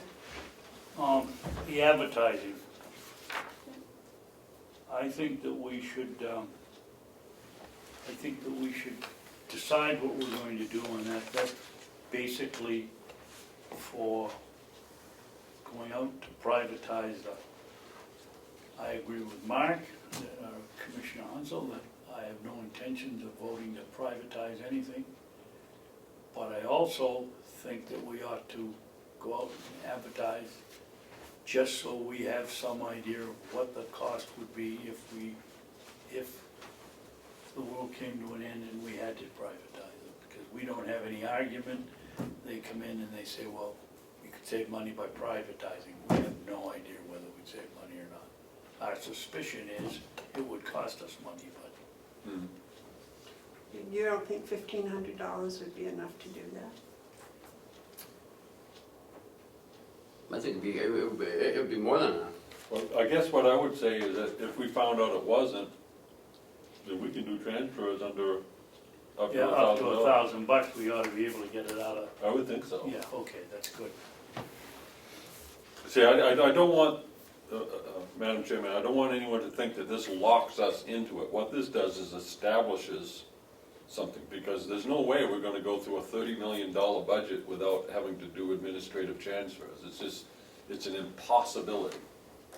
But at the same time, we should have a good solid base to begin the expenditures from this budget. Okay, the motion, is there any other discussion? The motion has been made and seconded to change water testing to 8,000, supplies to 4,000, advertising to 1,500, chemicals to 1,000, and generator expense to 5,000. All those in favor vote by saying aye. Aye? And those opposed, I'm just going to abstain. How's that? Can I do that? Yeah. 'Cause you can- abstention is an option. So the motion carries. Madam Chairman, Yes. is it fair for us to ask you why you abstain? They left us, I thought, with the responsibility of leaving it open, which I felt would leave the responsibility to Ken and the DPW department to work on and see how things were coming. And then if we needed, we would be able to see where we were able to make some of those cuts. To put the cuts in ahead of time, I suppose, as Mark said, you can still change if we find out it's different. I just, they gave us that freedom, I like to keep that freedom. But that's just my personal opinion. You gentlemen wanted to put it in, so we can, and if we find that we can save it someplace else, we can always move it around, we'll just have to go and ask them. That's my opinion. Well, thank you. Thank you. I voted to do it only because I thought when an issue like this board ought to give a united front, and I figured you two would be voting in favor of these cuts. I didn't realize that you wanted to basically leave it up to, as Mark said, the confusing one every time we need a. Well, yes, that's true. But, I would expect, and I would hope, that we're three intelligent people with our own opinions, and we wouldn't be terribly influenced by each other's. I don't, that wasn't the point I was making. I was thinking that we were going to go to the delegation with a united front. Well, I think we have, And- because and- if the motion carried, then we're all in favor of it, regardless of how we vote on it. Okay. That's my feeling, that's, as a board, we said yes. Ideally, I'd like to take the 217,000, and as we work through the year and we find we're gonna have savings, then we can come up with the 10,000, but as Mark says, it gives us a budget that's out of balance before you start, and that doesn't work, so. I know we've already made the decision, but we're talking about something I think very important, and that is how we each might vote. So I never second guess how someone votes. If we had the honest discussion, it's up and down, that's it. This one is going forward, and I think the issue now is that, I want to be clear that I'm not particularly in favor of these particular numbers as we go forward, because I think that there'll be enough adjustments. I would prefer either one of the two of mine. But those are discussions that will reveal themselves as we go forward. Mine is just so that we have a balanced budget of some sort. And that, Madam Chairman, prevents them from saying, oh, you didn't tell us this. And I understand your point of view, and I understand your point of view, and hopefully you understand mine. Absolutely. Absolutely.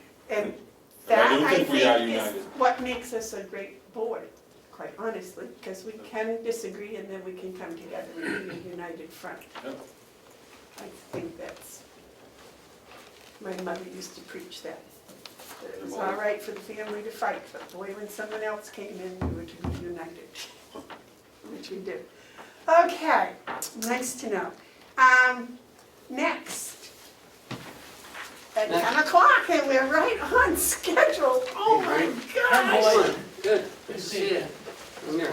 Why don't you guys sit over there? Sure, excuse me, Dan Wojcik. Actually, why don't you sit down that way so then I can see you, because if you're here, I can't see you. Is So- this Yeah, okay? Well, just get another chair. How many of you are there? There's only two. Is this okay? Or is this too Yeah, far? I guess so. Is that all right, John? No? They own about eight. Whatever you want, they own whatever. Well, it's just if you're over there, I can see you and Sounds everyone good. else can see you. We'll do that. Yeah. Whatever. We need a round table. There's no doubt about it. No, this is fine. Okay. This is Penchuck Water. Yes. Expenditure. It's misspelled on our agenda by a lot, but Penchuck? Can I provide that to you? Sure, thanks. Thank you. We had Bernie in last year to talk about our water system. At the time, commissioners were looking at maybe having some management assistance with our water system. And now, a year has gone by. We still may look at some assistance, but we have two new members on the Board of Commissioners. I thought, what a good opportunity for Bernie to come back and update us and educate you two on what they do. They currently are up in North Conway? You do Birch the- Hill. Yeah, Birch Hill. we have, exactly, Ken, we have a number of systems that we own and operate, but yes, that's one of our locations. Is that the And, only one in Carroll County? I believe so, yes. You have some around Laconia? No, actually, we're all over the state, Mark. We own 66 water systems outside of New Hampshire. Yeah. I mean, excuse me, we own 66 water systems out of the city of Nashville, which is our core business. And what we would do, as I laid out for Ken a while ago, is we own the Pittsfield Aqueduct Company, which we Yeah, own, I that's- wanna say we've been there probably 20 years. And we would operate the Carroll County complex out of our four-man staff, or with our four-man staff in Pittsfield, so. But if you'd like, I'd go over a review, or do a review of the company and what we do, and maybe take some questions from there, if that makes sense. David Bernie is still a member of your board? He is. Okay, Yeah, that makes it, yeah. great guy, I saw Dave, Dave's been a member of our board since we sold to the city, I saw Dave last Friday. I'm, Madam Chairman, just to let you know, I am familiar with Penachuk. Okay, sure. And I'm familiar with Rob Upton Okay, yeah, and Mr. Bernier. yes, And I believe Penachuk does excellent work. oh, thank you. And if there's a way that we are able to benefit as a county, I'd be interested in hearing that. Great, thank you. And there's another You gentleman, want to join us? Mr. Hounsel, that works for That's my- CDM, That's my brother. that's your brother. He knows more I about was just water than asking most Bob people. to join us. You want to? To see,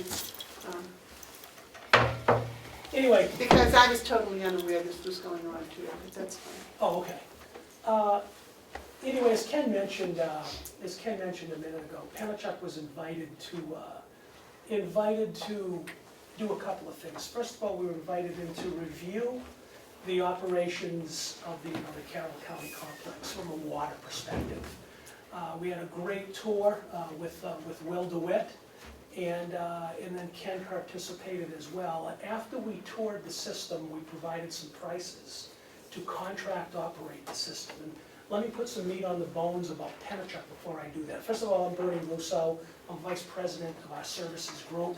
This is Dan Wojcik. Dan is involved with the service company and as our maintenance coordinator. Penachuk basically grew up with the city of Nashville. You know, as Nashville grew, so did the company. And about 30 years ago, what we started to do is we started to make forays outside of the city of Nashville to a point where we own 66 water systems outside of Nashville.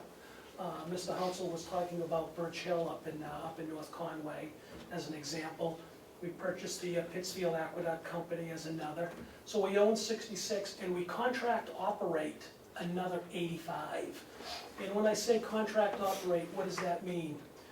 We can operate, with Penachuk, the advantage of Penachuk is, we've been around since 1852, and we're a full-service water company. So in those contract operations, if someone wants us to come in and run the system in its entirety, for example, Salisbury, Mass., which is a system of about 4,000 service connections, we do everything for them. We're stationed right there with 2 full-time employees, and we do their billing, collection, and customer service on top of their operations. Hudson, New Hampshire, which is just over the Merrimack River from Nashua, we do their operation, however, they retain their billing. And then there are other locations in Mass, New Hampshire, Rowley, Mass., Amesbury. We just landed Eastham, Mass., down on the Cape, where we just do their billing. So we will do whatever fits your operation, fits your budget, and that's what we do. Now, for the Carroll County complex, what Ken suggested, and Mr. DeWitt as well, when we spoke with them, is they wanted, for starters, just a review,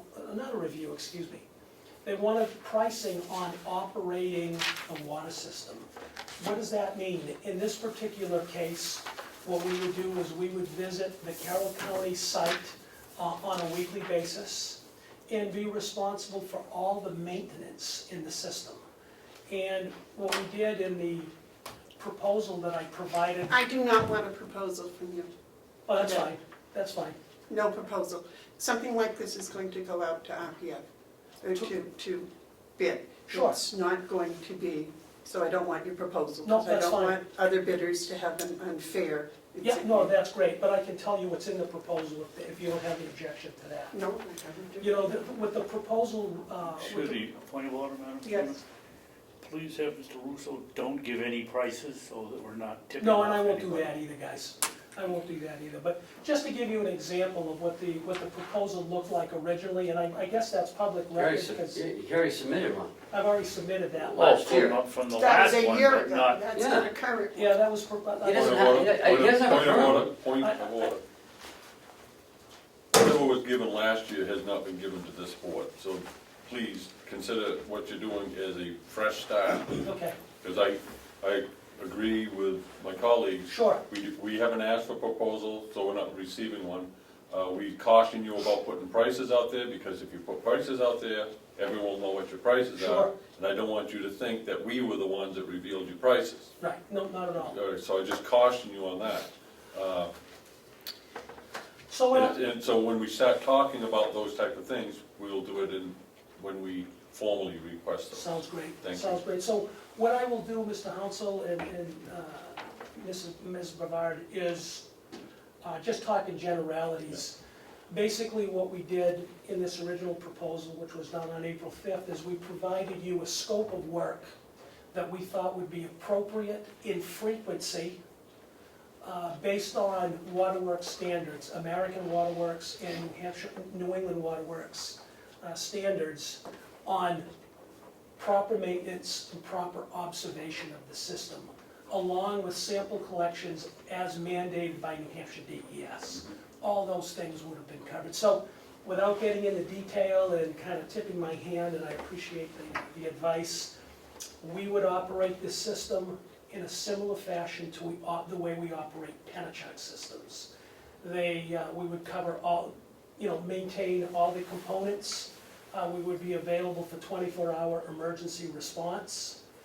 And we'd also be available for any issues that Ken might have, or Mr. DeWitt, Will DeWitt in the system, as far as guidance or information along with the maintenance we provide. We would provide you monthly reports on maintenance activities and quarterly reports on water quality as provided and required by New Hampshire DES. So I guess I will leave it without getting into the details of the proposal, that again, we would operate the system professionally and treat it as though we owned the system. As a sidebar to that, What Ken requested was additional prices related to billing. Because I mentioned a minute ago that billing, collection, and customer service is a component that we operate. We broke it down in two fashions for Ken. One, just to contract operate the system, in other words, the bricks, sticks, the chemistry, all the way from the source of supply down to the services. And then, but the second phase was actually doing the billing Yeah, on a quarterly basis for the 47 service connections, which would be inclusive of the structures here and the community on the other side of, on the other side of 28. so you would operate and bill from source to meter? Yes, sir. Yep, Yeah. and operate. All of the responsibility for the operation of the water system would be on us, including billing if you wanted to do that. Middle of the night freeze up, Yes, sir. what do you do? We're here. You call, we respond. If it's something that we can take care of with thawing equipment that evening, we'll take care of it. If not, we'll be back, shortly, but we pride ourselves, I can see us having probably a 1 hour, 45-minute response time from Pittsfield, where they have all of that equipment there. Okay, The only thing that doesn't make sense, Mr. Hounsel, is to send a digging crew up here. Because our digging crews would respond from Nashua, it makes no sense. So one of the things that we talked to Ken about is being responsible for digging crews or Will DeWitt with our assistance. Because the price to send a digging crew makes no sense from an efficiency and price point of view from Nashua. sure. Commissioner Babson? Bernie, does your service extend to the inside of the house portion of the meter, or does it just extend to the foundation, and anything inside the foundation is homeowner? Great question. You're gonna have to tell that to me, Mr. Babson, and the reason I say that is most water systems, the water system, Carroll County, would own to the curb stop. Right. Anything from the curb stop into the house, except for the meter, would be the homeowner's responsibility. Now, if there was a service break on the homeowner's property, and they wanted us to take care of that, then they certainly could hire Penachuk and would get it taken care of. If they wanted to have it repaired themselves, then that's up to them, because that's private property. But if I'm not mistaken, the only thing you own inside the curb stop is the meter. The rest of it is owned by the customer, which is normal and customary in the water Sure, industry. sure. When you take over a water company, Yes, sir. do you take over ownership of the meter also? No, you will still retain ownership of the meter. However, as far as meter reads, we would do meter reads. And again, I don't want to tip my hand on the advice of Mr. Hounsel, but one of our responsibilities would be to do a certain percentage of meter tests and meter analyses based on American Water Works standards to check on the accuracy and efficiency of those meters. Right. Because when a meter fails, they fail low.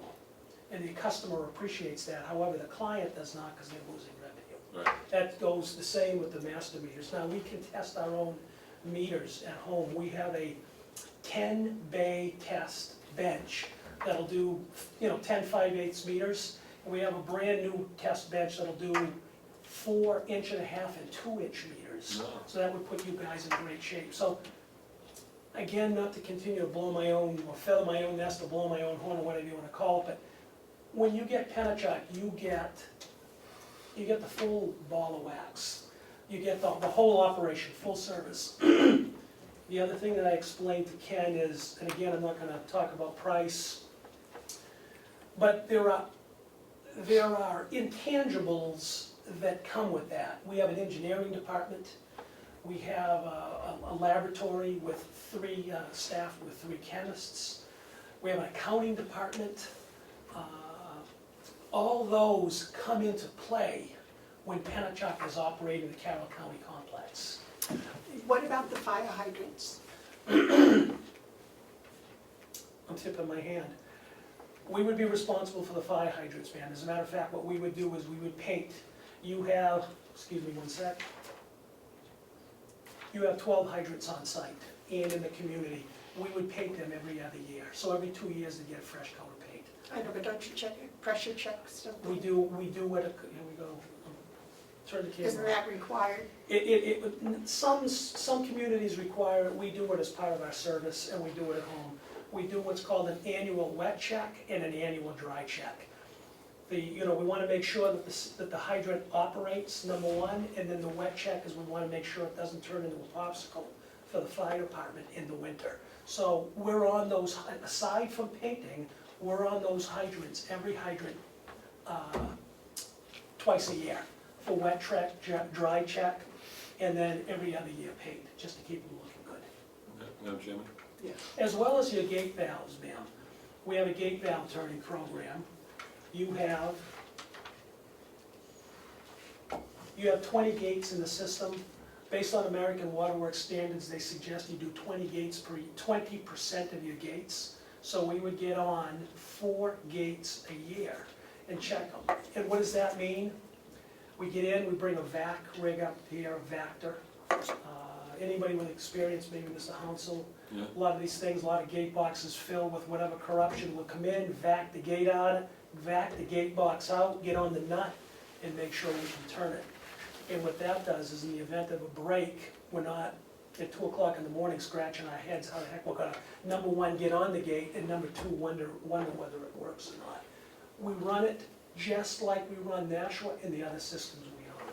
Madam Chairman? Yes, Mr. Well, see, this is, you got 175 years of experience here, so there's an opportunity for us, and I think how we go about it is important. What I'm hearing is you're exercising those gates, every 5 years they'll all get exercised That's twice. correct, that's correct.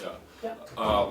What I would suggest, because if we have much more conversations, you're gonna be revealing your position probably more than you should. And What that's, I'd like to do is suggest that we have Ken and Will work up a RFP to bring back to us to look at it and to include all the things that you guys might think we need. We'll take a look at that, and then we should proceed with, if we're interested in this, putting out an RFP, because if we can save money and efficiency, I'd be interested. well, I think that's a great idea, Mr. Hounsel. I mean, number one, if you want, you can use my original, or our original proposal as the base for the proposal, because I want a the, new one, and I want him to write out. well, no, you can use the old one as a base for preparing your RFP. He's gonna prepare it, No, right, but I'm saying because with the operational frequencies in there are, based on American Water Works standards, so they're very common practices. Okay.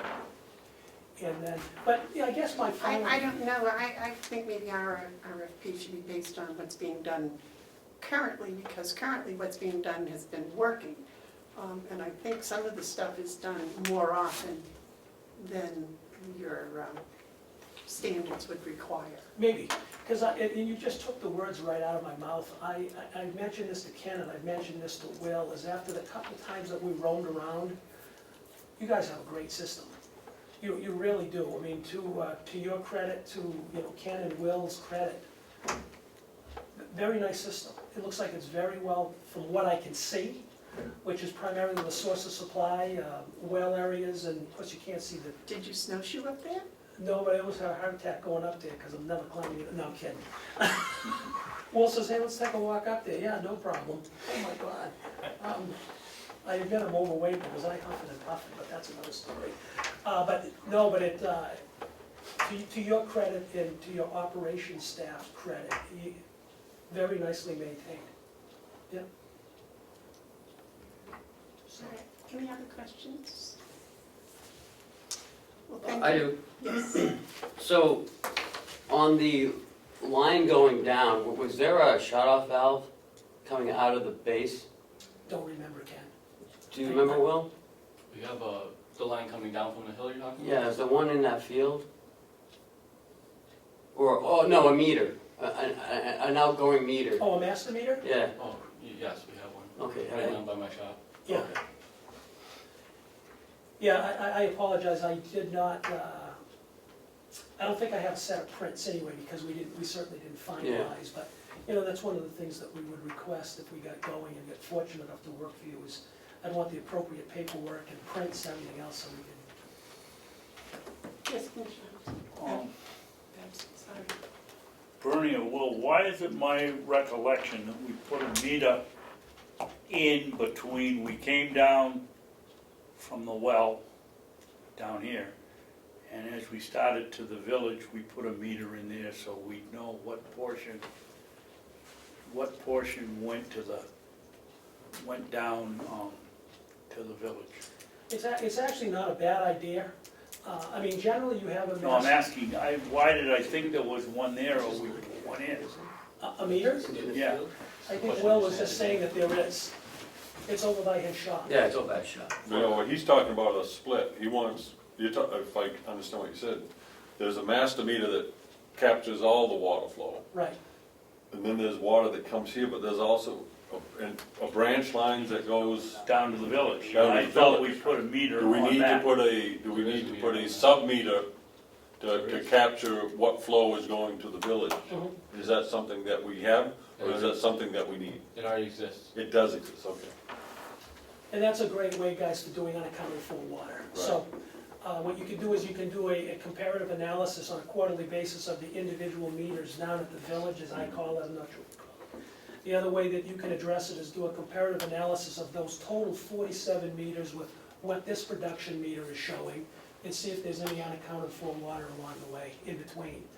You know what I'm saying? Which would pick up leaks. Right, exactly. If the meters are all working, and if the master meter is, so it shows one amount and the house meters show another, Right, the that's, total, and all the meters are working, that indicates a leak in the pipe, very water possible. meter. Right, so that's a loss of revenue right? on your part. And that's why it's important to have these meters tested on a frequency and have them read. The other thing I like that you guys do is rather than doing the meter reads annually, you do them quarterly. Yeah, If I had my druthers, and it's totally up to you, I like it monthly for two reasons: cash flow and unaccounted for water. But quarterly is fine. You know, some people go annually, you realize you have a leak a year later. This way you check it, you find out on a quarterly basis, and, I know when I pay my water bill in Conway Village, it's quarterly, and I appreciate that in the winter because I don't want a monthly water bill. I like to get through the winter, so I prefer quarterly quarterly, sure, myself. yep. That way they can't tell whether you're taking a bath or Yeah, we have to wait to hear from you. not. Yes, sir. Chairman? Bernie, with all of these other companies that you service, is it your experience that public service, mainly in our case, the fire station, pays for their water? Pays for their water? Yeah. Yes. We don't meter hydrants. No, we don't meter No, no. hydrants, no. I mean, are you talking about the station being, Yes. the stations are generally metered, but the hydrants are not, of course. You take the city of Nashua, where we have, I don't know, 23 or 2,400 hydrants in town. What we do is we actually bill the city of Nashua a hydrant fee for the standby availability of those hydrants. Well, that's what we were doing uptown too. Yeah, But Yes. it always bugs me that this whole complex, the fire protection comes from the 30 or 40 or 50 families that live down in the precinct, sure. and we're paying the entire water bill for the protection up here. Yeah, And I've always maintained, and it's got nothing to do with you, but that we should be getting our water free down there in exchange for the service we provide, but, yeah. Oh, and take the meter off the firehouse? yeah. Yeah, that makes sense. I mean, if there's service, We're going to talk about something like that in the Commissioner's update. okay. thank you. Is what? But the Commissioner's update, we're going to talk about a little bit about that. Oh, Yeah, that's certainly a part. That's not really your business as No, much. No. but whatever you guys decide, we follow your policy to a T. So if there's meters you don't want read or billed or whatever the case, you know, you probably want them, if you got a meter in place there in the copper horn and the, you know, the lay length is already in place for the meter. Probably not a bad idea to keep it there just for use, and I would want it there for unaccounted for water. So when we're doing a calculation for you, I know that even though we're not billing the fire station, You that, don't want that void. You want, Yeah. leave the meter, don't bill them. exactly, Right. thank you. Yep. Okay, any other questions for No, I Pennachuck just- Water Service Corporation? I appreciate them coming in, they're a fine company, they Oh, got thank good you very people much. running it, and,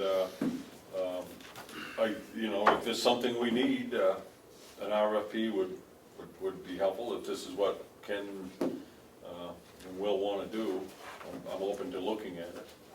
Sure, very good, thank you. Thank you very much for Thank you. being here. Thank you very much. Thank you.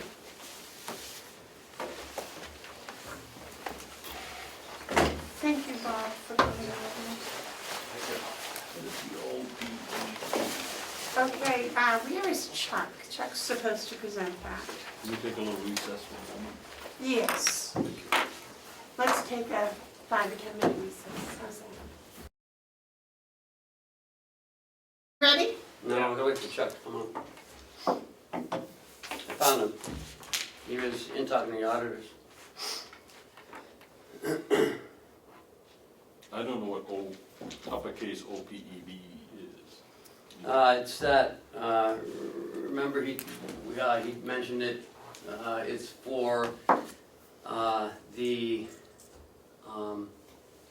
retirees, all the money that's, that we're it's under in, I'll wait for him. yeah, the retirement system is so underfunded, and this is our share, the Oh, okay. OPEB is what our share would be, like, I don't know, 4 million. Oh, just a little pocket change. Yeah.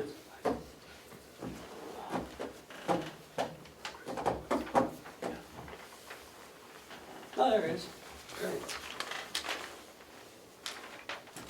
Sorry to wake you up. Sorry to wake you up from your nap. Oh, it's Chuck, it's not a lilac plant. Okay. It needs to- All right, be nice. Okay, we're ready. Recess is over. I forgot my bell. All right, Chuck, you're on. OPEB. OPEB, Commissioner Hounsel would like to have you explain what OPEB stands for. other post-employment benefits. Thank you. I fumbled my way through it a little bit, but Yeah, we could see you were doing a good attempt at fumbling, but other Not retirement, post-employment, yeah, it has to do with retirees, right? but it's not retirement.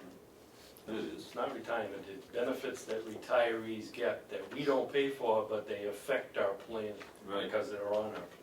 Right. And as part of a clean audit, you have to have this assessment done so that you understand what the effect is, even though there's nothing you can do about it. No, but knowledge is, Wonderful thing. yeah. Could be dangerous. I put together an RFP. This is kind of a fishing expedition because I've never had to do this before, and most entities ignore it, but there's increasing pressure to include this in the audits. So I was able to, with the assistance of our current auditors, to find 5 companies on the East Coast that do this kind of work. There was 1 in New Hampshire and 3 in New York and 1 in Florida. Apparently the one in Florida went out of business because I got no response from them. But we did get 3 Excuse me, responses. Could you explain what a post-employment benefit is? For instance, we don't pay for the people's medical, we don't pay for the dentist, what is it? Okay. Give me an example, please. What this audit is about is about the effect that these people have on our costs because they're included in our plan even though we don't pay for them. As a, for instance. So they're paying their own. Yeah. So therefore, they're counted as part of our group. They're part of our group. Okay. They pay part of it, the retirement system in many cases pays part of it. We don't pay anything, but Okay. they're included in our group, so they have an effect on us. That explains it, thank you. And the audit will help reveal some of those effects. Yes, yeah. Makes These, sense. these actuaries look at it and say, and give an opinion of what the effect is on your plan. Well, isn't the effect just that they make us hypothetically from a small group to a bigger group, and it would reduce our, supposedly our costs? I think also what it might do, sorry for you guys. Yes, because they're included, they would increase the membership in our plan a little bit. There aren't a lot of them involved in it. But on the other side of the coin, because they are retired and older, their medical costs may be higher. So they may affect your plan that way. Increasing because they're using the services, that Yes. the insurance company's charging them more, which reflects. Okay. Even though we don't pay for it, even though the premiums get paid from a different direction, they're still included in our outcomes. Right. Don't So, we pay and get reimbursed? Yes, we pay the total bill, but the retirement system sends us a check each month To reimburse to us? reimburse us for it. but at the same time, the value of an audit is to guide future decisions that we might make, knowing that this might affect this, or this might affect that. Yes. Yep. Yeah, it gives you more information in which to deal with. All right, so we've got 3 audits, 3 responses to this. I have not seen them yet. I can open them and then I will analyze them and bring back the information to you next week. Madam Chairman, point of order. Yeah. I believe it's best practice for the chair to open these and then hand them to staff. I know it may look like a cumbersome form, but we should do it that way. I love opening I don't packages. think it's important that the chairman open them, but certainly Right. the board should open them. I All don't right, wanna well, say here's be- what, would you guys all like one? You can each, okay, I'm sorry, I took the big one. Well, that reveals a lot about you. Yeah. Actually, it was, start up packages.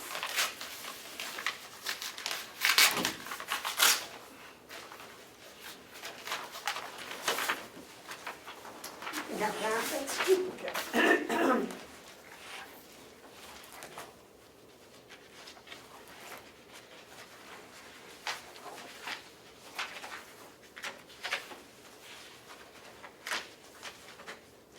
All right, I would expect it would be. Madam Chairman, what I would suggest a course of action might be is have the minutes show that we open these and pass these on to the administrator to come back with us next year with, next week, That would work fine. next week with a comments and any recommendations he might have. I would like to add to that, that you probably should read who we got them from. Yeah, to the record. yes. Right. And maybe if you can find an amount somewhere, great, if not. I wouldn't read the amount. Well, unless they're all the same thing. Let me look.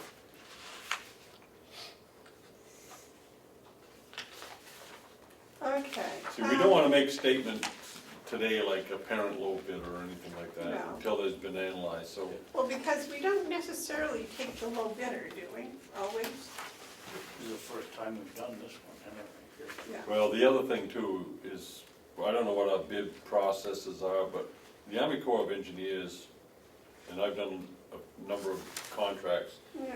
for bid awards, they, I believe, have the best policy. It's a 3-pronged policy. The low, responsive bidder. Mhm. Those 3 things. You know, I figure if the Army works that way. Well, according to RSA, we don't have to,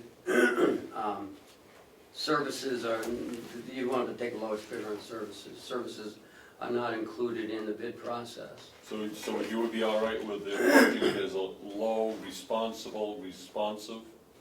bidder? For services, this is a service, then yes. Okay. But What did you That's say the the same. RSA says? it doesn't include services. Oh. It's only goods and, Materials. Yeah. Materials and equipment, services. We had a representative that tried to get that changed and it didn't go with. oh, good. Well, I guess, oh, I got it. Low price can oftentimes cost you more. Okay, I Equipment or have material? opened the one from Aquarius Companies, Aquarius Capital. Would you like to look at it? I'll pass it down. No, I'm gonna give mine to Chuck and listen to him. Well, because I wanted to see those two too.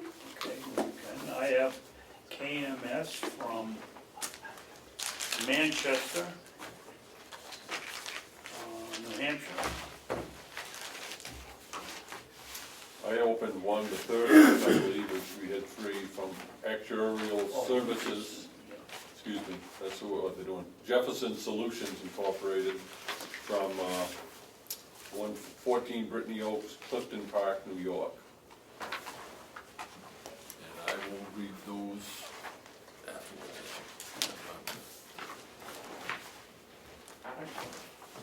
I think that goes, you want to put them in the same envelope that they came up with.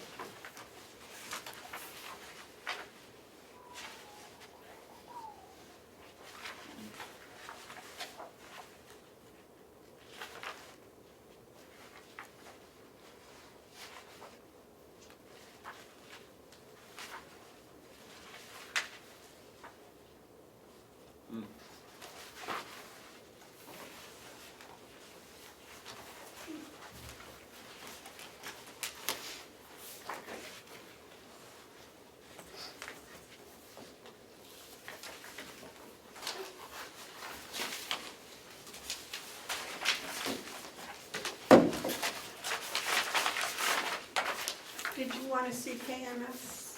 No, I'm fine, I'll wait until.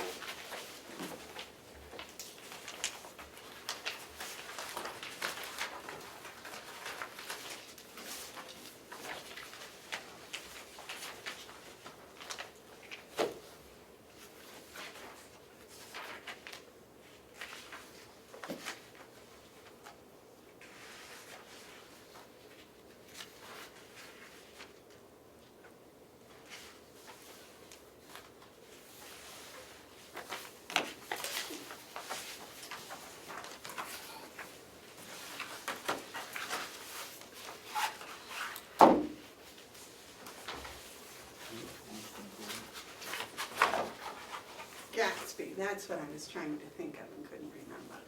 Earth. Oh, that's the end. Yeah, this is related to Gatsby 45, which has 2017 as a drop dead date for that particular Gatsby requirement. 2018 Gatsby 75, I think, takes over. And that's for the OPEB audit requirement. The good thing about this is that this price will allow us to do 2 years, 2016 and 2017. And then in 2018, the rules change, and it can only be used for 1 year at a time. So, did we read all the bids? Okay, so you've got your work set up for you, I guess. Who sent in bids? Jefferson's, We had a KMS. bid from Aquarius Capital. Where are they located? Betsy Brown Road in Port Chester, New York. Second one was Jefferson Solutions, Clifton Park, New York. And KMS Actuaries, Manchester, New Hampshire.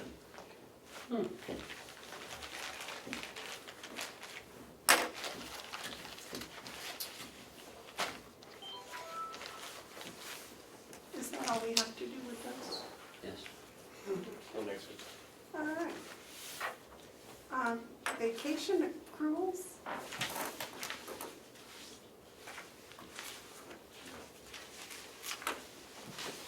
Did we have paperwork on that? Oh, we have them here. I really like these numbers ahead of time so I can play with them.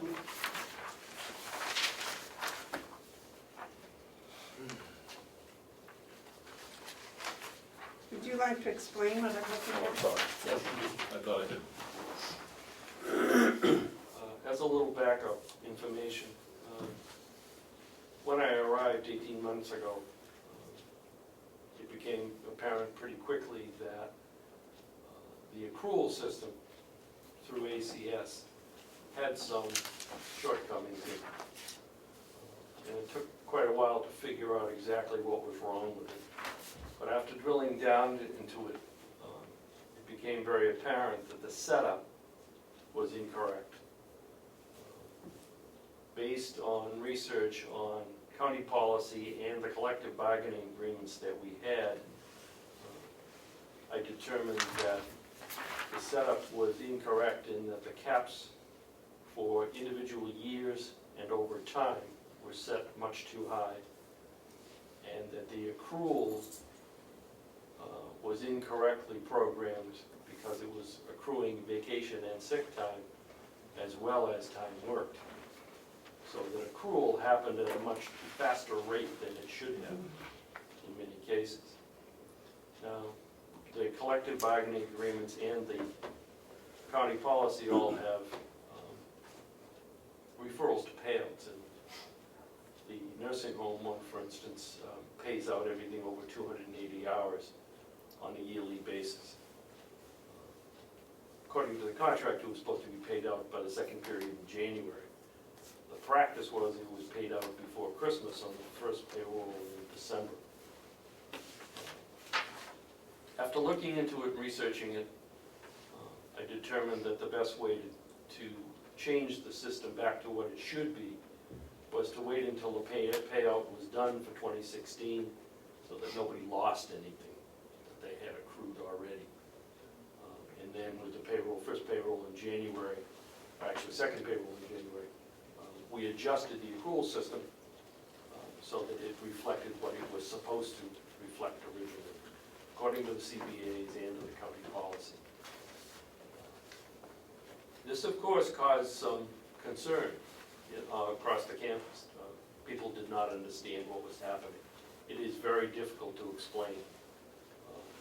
I have produced this sheet as an explanation, and I offered on several occasions to meet with employee groups to explain what was going on. That never happened. There was never any response to that. What I have had is individuals call me and question what was going on. I took a significant amount of time to explain to each of those people what had happened. So as you can see from the columns in yellow, the accrual rates are considerably lower than what they were programmed into the system for. And that cost the county a lot of money over time.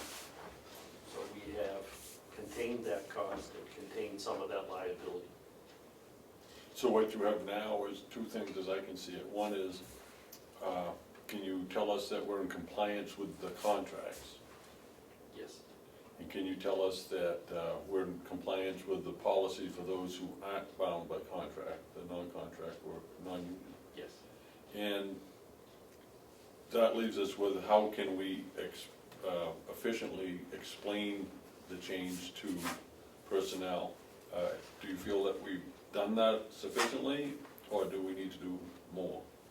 We probably need to do more. I initially sent out a memo that explained it, but it is a very complicated process. And if people are willing to listen and come to a meeting, I can go and explain it in more detail. Is this current, excuse me, with the nursing home contract that's Yes. on the table?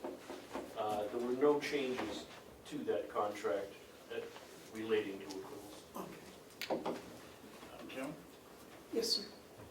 So I get it straight, the yellow columns are what they should be?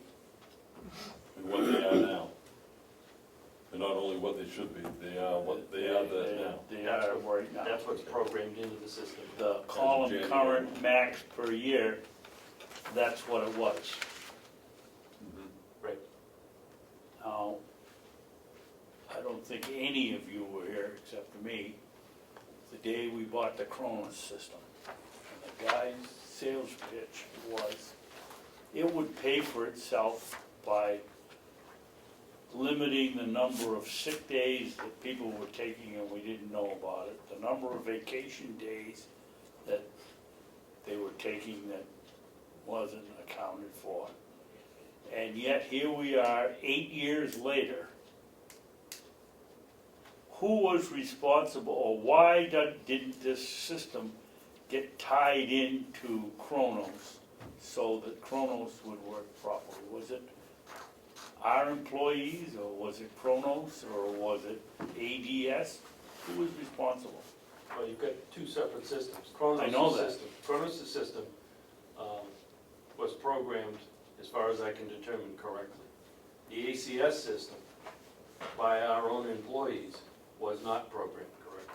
So instead of using the Kronos program, you're telling me we continued after we paid God knows how much money, it was, I think, around $40,000 for Kronos, we continued to use the ADS program. Well, the way the system has been set up, Kronos is a timekeeping system and collects the data on when people work and when they take sick days and vacation days, downloads it to ACS, and then ACS takes over and accrues based on the information that's given to it by Kronos. So there really isn't any blame to lay on Kronos at this point, because it did what it was supposed to do. It's the inadequacy of ACS. Yes, so ADS didn't make the changes, or somebody responsible for making the changes in ADS didn't make them. Correct. But they've been made now. Yes. So moving forward, life looks good. Yes. How Wow. many years was it incorrect? 8? Nice question, Madam Chairman. How many years was it incorrect? Oh, we've had Kronos for 7 or 8 years now. Yeah, but Kronos had nothing to do with this. Well, then no, but that's all I can go back, so it would have been before that. We've had ACS for 20-plus years, and, you know, I don't know. I could go back to 1999 and look at the programming for each of those years to see what it was, but I have not done it. Carl? It will do no good. We might as well just go forward. Yeah. The My one- other question is, each of these accrual things are in each of the contracts. Now, the Teamsters has no accrual at all? No, the Teamsters is kind of unique in that over time, they do not accrue, they pay out on a yearly basis. They get a sick and vacation payout in November of each year, By contract. or sick and holiday, and then they are required to use it or lose it on their vacation. Okay, but the others can accrue? Yes. Okay. My other question is, nobody in the Teamsters noticed they were getting accrual paychecks? Oh, yes. Huh? Every November, they would get a payout on their sick time and their holiday time. And if you miss it, you'd know about it. There was no question about that. Okay. I guess the zeros got me. Go ahead. Well, I thought you were asking, what your question, I think, was, didn't anybody notice there was quite a difference between what they had when they got their paycheck and what they should have had? Boy, it just gets fuzzier and fuzzier. Well, the thing about it is, I commend you for catching it and stopping it. Going forward, it looks like this bad thing that was going on has ended. If I You can put might it have that way. paid your payroll this year for yourself. No, I think that's a good way to look at it, that we have improved a significant flaw in the system. And Okay. Do employees ever lose time? No time is taken away from them. They stop accruing time when they reach the caps. And if they don't take it, you could one point of view could say that they're losing something. But if you look at the intent, for instance, behind vacation, the purpose of vacation is to refresh the employee and provide the county with a refreshed, vibrant worker. So that, no, I don't think they lose anything. So if people are here, say, 10 years, and they take only 2 weeks of vacation because we need them, and so they're not gonna accrue any more vacation. Unless you change the policy, that's correct. Or the contract. Well, I'm talking more about non-union than I am about union. Can they take a payout at any time? If you authorize it. Have we corrected the instance where they were accruing vacation time while they were on vacation? Yes. Okay. There are 5 different, Go ahead. there's 5 different groupings. Just a suggestion, I'm not making a motion, but just a suggestion. It might behoove us to make presentations to each one, because each one's a little bit unique on how this does affect them, not how it does affect them, and to answer any questions they might have, because I can see the learning curve part of this. Whether or not there's justice or fairness in this isn't the point of this, as I see it. This is contractual language, and we're obliged to meet the terms of the contract and only the terms of the contract. And if this is doing that, then it gives us a chance to go forward through contract negotiations and other discussions to improve on it. But it's important that we adhere to the terms of the contract, or else contracts are useless. And as far as the one union that hasn't, we haven't a current contract with, they and we are bound to operate under what's known as status quo. So it doesn't really interfere with that at all.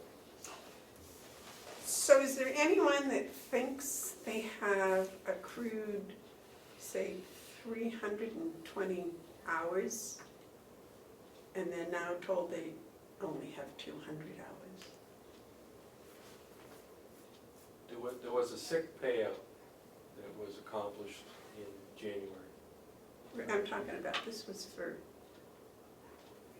is this not vacation? This is vacation, so that if somebody had accrued that vacation time over time, they didn't lose it. They still have their, They still have it, it just stopped accruing. and they It need, stopped increasing, and won't increase again until they work it down to the cap level, and then it will begin to accrue. okay. And this is the new cap, but they don't lose what they already have. Yes, Dave? Well, I'm confused by that one. You're saying that there are some people on the books, they have, I'm just gonna look at one, 320 accrued vacation days, but in actuality, they only have 240? I think those are hours, aren't they? They're out. Well, hours then, yeah, 240 hours is what they have accrued, but they may think that they have accrued 320? Well, the system prior to my fixing it was accruing up to the, say, 320, 360 hours. I have not wiped that out. I just changed the accrual mechanism so that it stopped accruing, and they couldn't go from 320 to 360 and on. Yeah, but I'm concerned about the number between 240 and 320. On what basis do they have those extra 80 hours? Is it a basis of a mistake? Yes, Then they're not entitled to that. technically, no, they are not Then entitled. they shouldn't be receiving that, because Technically, they were never entitled to it. that's And right. it's not taking away something from someone, it's stopping us before we gave them something that they wasn't entitled to. That's a decision the commissioners could make. if Well, you that's the want one me I to would use make, it. because under what basis have they earned that 320? It's not on the basis of the contract, it's on the basis of a mistake. But they've been told They had that. Mistakenly told, now that's been corrected. They don't have 320 hours, and they're not entitled to it based on a mistake. And a lot of these cases would result in them, if we were the other way, coming and telling us it wasn't fair that they didn't get it. I might agree with you if it had only been 1 year, or maybe 2, but it's been multiple years. So some of these people that have been here for, say, 13 years have been accruing this time, watching it grow, and they now think they have 320 hours. And that's what they've been told for a number of years. And now we're saying, oh no, it should only be 200. They would have been mistakenly told. But over multiple years. 1 year I could almost understand because they should have noticed a difference, but multiple years, it's since they were hired, right? Although when you're hired, you're told between 1 and 5 years, you get 2 weeks vacation. 5 to 10, you get 3 weeks. So why would you think you had, 18 weeks of vacation? Yeah, they did. I understand what you're saying, Madam Chairman, that from their perspective, it may look like you're having something taken away from them, but they were never legitimately entitled to it by the terms of the very contract that they adhere to, and that we have to adhere to. We're not obliged to spend a penny more than what we've agreed to pay. I And know, but we lied to them. No, we didn't lie to them. There's no Yes, we lie lied to here. them. There's no lie here. There's a mistake. It's a mistake, and if it was found the other way, we would be paying out, and I'd be the first one to say, we need to pay out. If we were underpaying, that's what we gotta pay out. But And the they shoes- weren't coming knocking on our door telling us they were getting too much time. Are there a lot of? They don't come and tell us. No, that. that's what I'm saying. Yeah, so why, I don't, I can run an accrual report and tell how many there are. I have no problem going to sleep tonight knowing that, we didn't give something to someone that didn't earn it according to the contract. And I'm not insensitive that may be disappointing news. Well, I understand, but I was wondering just how many there actually are. That's why he's gonna run a number to see how many there are. If there's only 1 or 2, or if there's 150, it's different, yes. Okay. Chuck, I'm still a little bit confused by your chart here. Why do we have the last 4 columns exactly the same, except maybe the numbers changed? What is current max year? Well, the other only one that says max all. What are we, Current max year is the year you're in right now. Current max so I all can put is, down 2017 at the top of that? Okay. And the other is, and then current max all is what you can carry forward into the next year, Okay. so that you could accrue at a higher level with carry forward. It's interesting where the most abuse came from, if you look at it closely. There was no abuse. Okay. Well, that's your opinion. yeah, we have an obligation when we find a mistake to correct it, and to correct it by making it correct, not by not by appeasement, not by based on if someone's happy or sad. I want people to be happy, I really do. But it's not our job to make them happy, it's our job to run a county based on policy, budgets, and contracts. And this is taxpayer money that Exactly. we're passing out that I'm not- isn't deserved. Right, it wasn't earned. And I'm sure the Human Resource Department or whoever hired these people before that department said you get 2 weeks. How many people come to work here or anywhere and say, well, what's my vacation benefits? Most of them ask that question and they were told 2 weeks after a year. And we're not obligated verbally, as far as I'm concerned, to pay any more than that. And with the ones with a contract, it's right there in writing. Right. There are some employees with exception that, we may not allow them to go on vacation because we need their Right. services, and that's fine, we pay them out. Mhm. We buy that time back. Sure. But that's fair enough. Yep. Because that's And- something for something. When you don't have anything in return, then what it qualifies as is it's a present. We're giving you a gift. Well, I'm not into giving gifts, taxpayers' money. But if someone earns it, then that's a whole different thing. I think we need to have a little bit better communication. And maybe you can put on some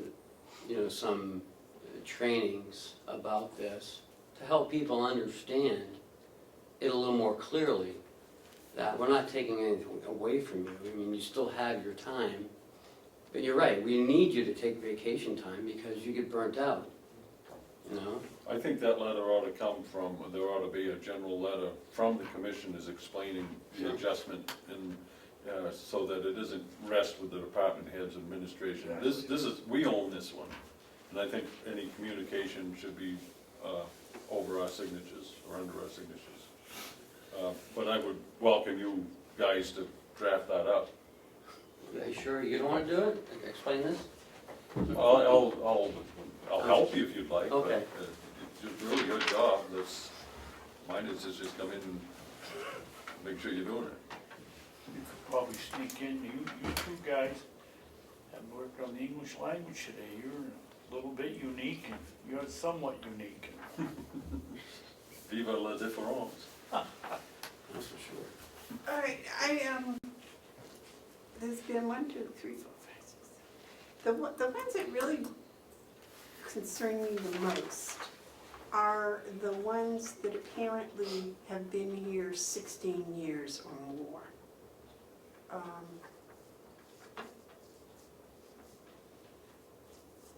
Although, you know, they probably, the only reason being, the ones, you're right, anything under 10 years, I think they would have some idea how much time they've got. But somebody's been here that long that's accrued, 300 hours or more. I think for them to say, well, you should have known that was happening. In the non-union ones, I don't understand why those are all, the non-union and the Teamsters all are out of whack.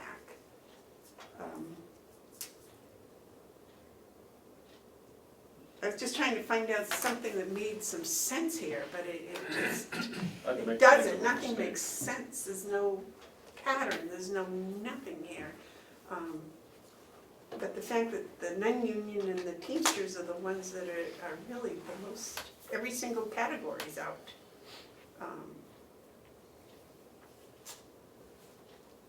But I do think that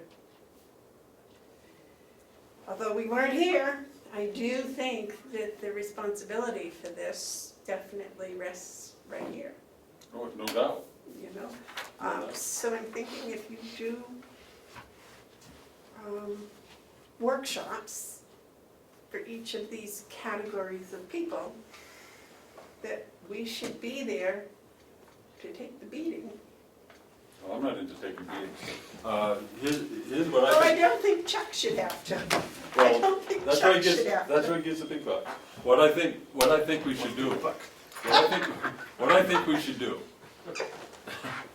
is I think we should put a letter out to all staff, all personnel, explaining that we are correcting a mistake, and that in the coming weeks that administration will explain in as much detail as necessary about the steps we've taken to minimize the impacts of correcting the mistake. Informational sessions, I think, is the Yeah, phrase yeah. they use. Bob? But we I have a case in point that I would like to bring forward, if you don't mind, About this? about this specifically. Certain. Just don't mention names. I'm not gonna mention any names, but I do have a long-standing employee who has earned, and well-earned, his vacation time according to the terms of the union contract. And he is one of those that has not taken a lot of vacation. So he has accrued past the accrual, the cap.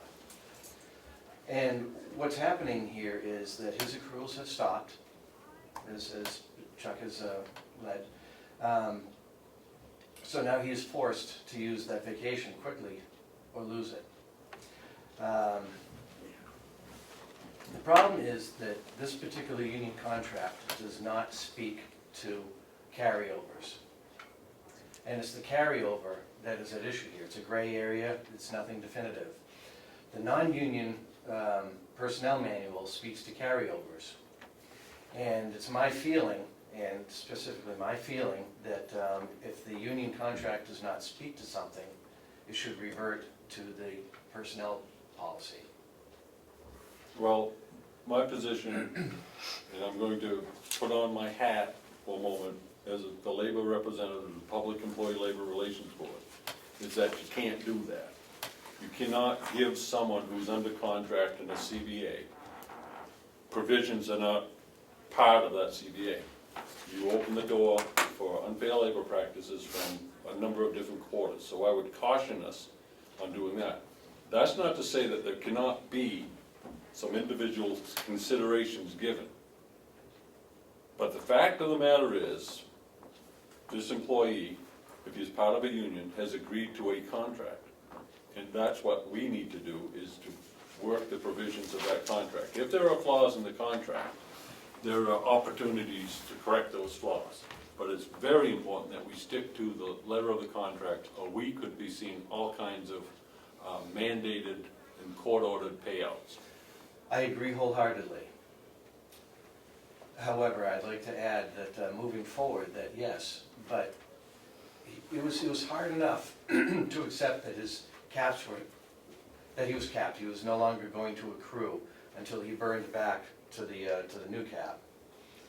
What I'm hearing in the last 20 minutes of conversation is that it might actually be removed. He may actually lose hours, and He never earned them. that's, He's not losing anything. He may have thought he had, and so there is a problem there, because it does affect morale, it could.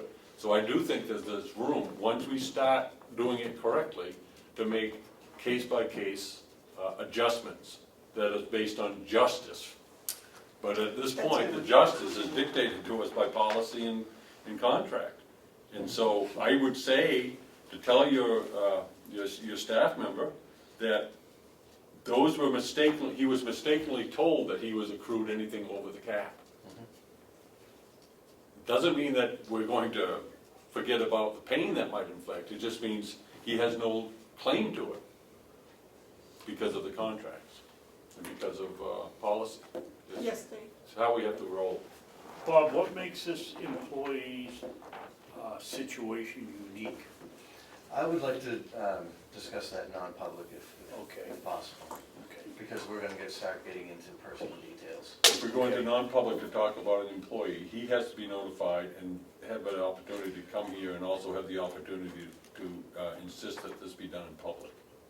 So we can't just go into non-public to talk about an employee unless he's been notified that we're gonna do that.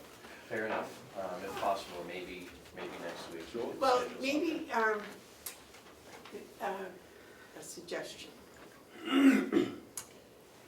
The employees know about this now. We know about this now.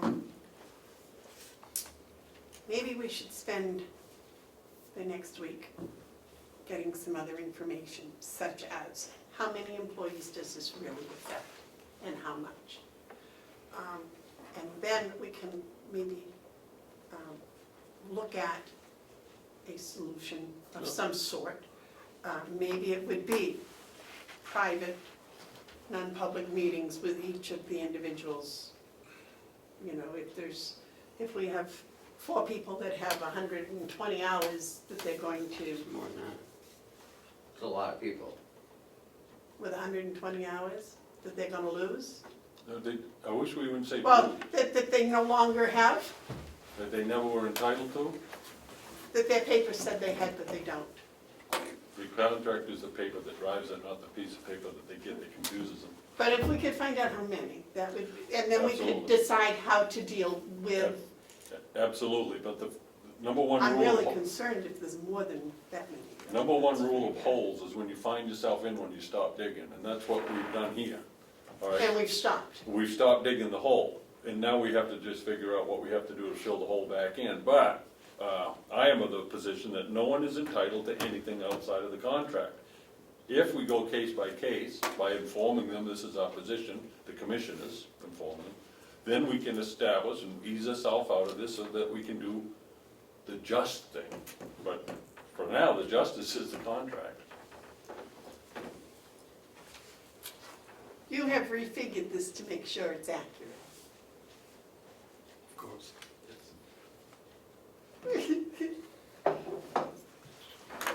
Okay, Will, you had something to add? I just wanted to say that it would have, as one of the employees too, would have been, if this discussion and change was gonna happen, the education to the, I'm not saying that anybody's wrong here with what the discussion is, but that education could have been given to the employees ahead of time, so that if they were right on that border of the changes, you know, when you went from 200 down to 120 of that their cap, they could have known that ahead of time. I don't know, I just think education would have been nice. We did get, Chuck told me when I ran into this problem, that there was some notification in one of our, bottom of our checks, but not everybody reads that, and so a broader education on it would have helped prepare people maybe a little bit that there was a mistake that happened, so just. Well, there will be more education coming. Correct, but. First I've seen it, so Right. how can we educate before we know what it is we're educating about? Well, apparently the employees have known about this for a while. Well, yeah, okay, Well, I don't know. I learned about it today. Right. So I don't know where the flaw in educating people, that's what we're talking about. Sending out a letter, informing people, setting up meetings. Unless you're saying that they weren't educated sufficiently in your opinion. Right, I'll just retract what I was gonna say, I just think that, you know, we should, there's different circumstances where people are right on those different borderlines, and they've been there at that borderline for many years, whether they got it right or not. They've been there at that borderline, and they know, okay, hey, next month I need to take a vacation, because otherwise I'm gonna go over that borderline and not accumulate it, so I should take that vacation. Well, what I'm saying is, this happened without the people knowing that this happened. Now they're not accumulating their vacation. And I'm just saying that we should have let circumstances know. I know we're still in infancy stages of it, but stuff has happened and people are not accumulating what they thought they were accumulating, or even to what the contract says, because they're over that bump now. That's all I'm saying, it's just that. Well, if I'm going to interpret what you're saying, is you're pointing a finger of criticism to those who you think should have educated people more. No, it's a Well, new situation. then how can you say we haven't educated anyone? I'm Find out mistaken. about it. I'm not saying you, Commissioner, I'm mistaken, I'm sorry. Well, I'm when- confused by it. When did the notice go out on the checks? It was a notice that was printed up, a memo that went with the checks. When was that? That was in January. So the odds are pretty good, someone pulled their check out, pulled the letter out and read it, opened it up and saw vacation days or saw accrual time or something, so they probably read it. Yeah, but most people get theirs deposited, direct deposited. And what do we do about them? They also get They get a Right, check slip. but as Ken was explaining to me the other day, they don't really open those. I guess what I don't like is, there seems to be a habit in Ossipee, New Hampshire, that when something's wrong, that too much attention is to point a finger at whom didn't do it right. Now, we have found a mistake.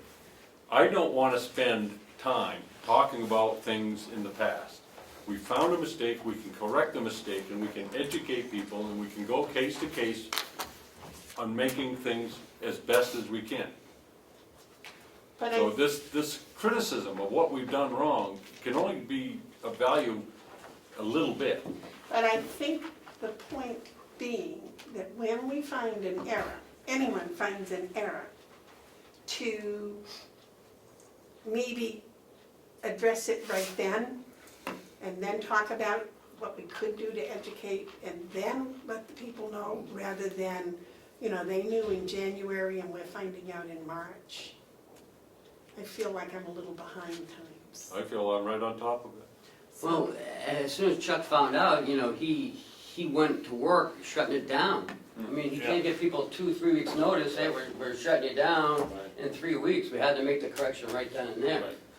I know, I wish we'd gotten it in January. That's all I'm just saying, no criticism, it's just next time, please, a little more. And I feel that we got it sufficiently done in time. Okay, so, can we say we'll work on this? Get some of those numbers, think about it this week and see what we can come up with next week for some sort of a plan that when he does his informational sessions, he or we can present. I would like to have Chuck in and work up a single statement that we can sign as commissioners saying this is how it's going to be. And in that, we can talk about how we're going to have the educational opportunity and to discuss individual cases as need be. But I think the commissioners have been informed of it today. We take ownership of it today, and next week we should have a letter prepared to express that. That's my feelings on it, I think the important part is that we do take ownership. which we have done today. And I won't accept any criticism towards me for not knowing about it until today. And today was sufficiently to know about. We have done tremendous work in the last 2 months. And we've had budgets to go through, and we've had all kinds of discussions about everything. It's been exciting, it's been profitable, productive, and I'm not going to criticize anyone for not getting this to us until today. I think today is fine. All right, any more discussion on the accrual? Okay, next is yellow folder. Thank you very much, Chuck. Chuck, if you could try to get those numbers today. Oh. These guys look like those okay? Okay. Sure, we'll order them. Oh, yes, that's right, I forgot about them. Sorry about that. This came from the Town of Ossipee. town of Ossipee. Yeah, those are great. Okay. Yeah. Well, I'll show you that. What email address, the SAU? SAU 9. And what cell phone? 9602946. Okay.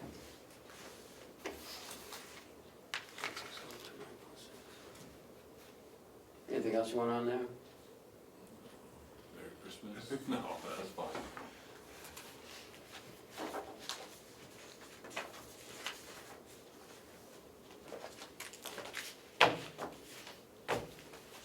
What are we looking at now?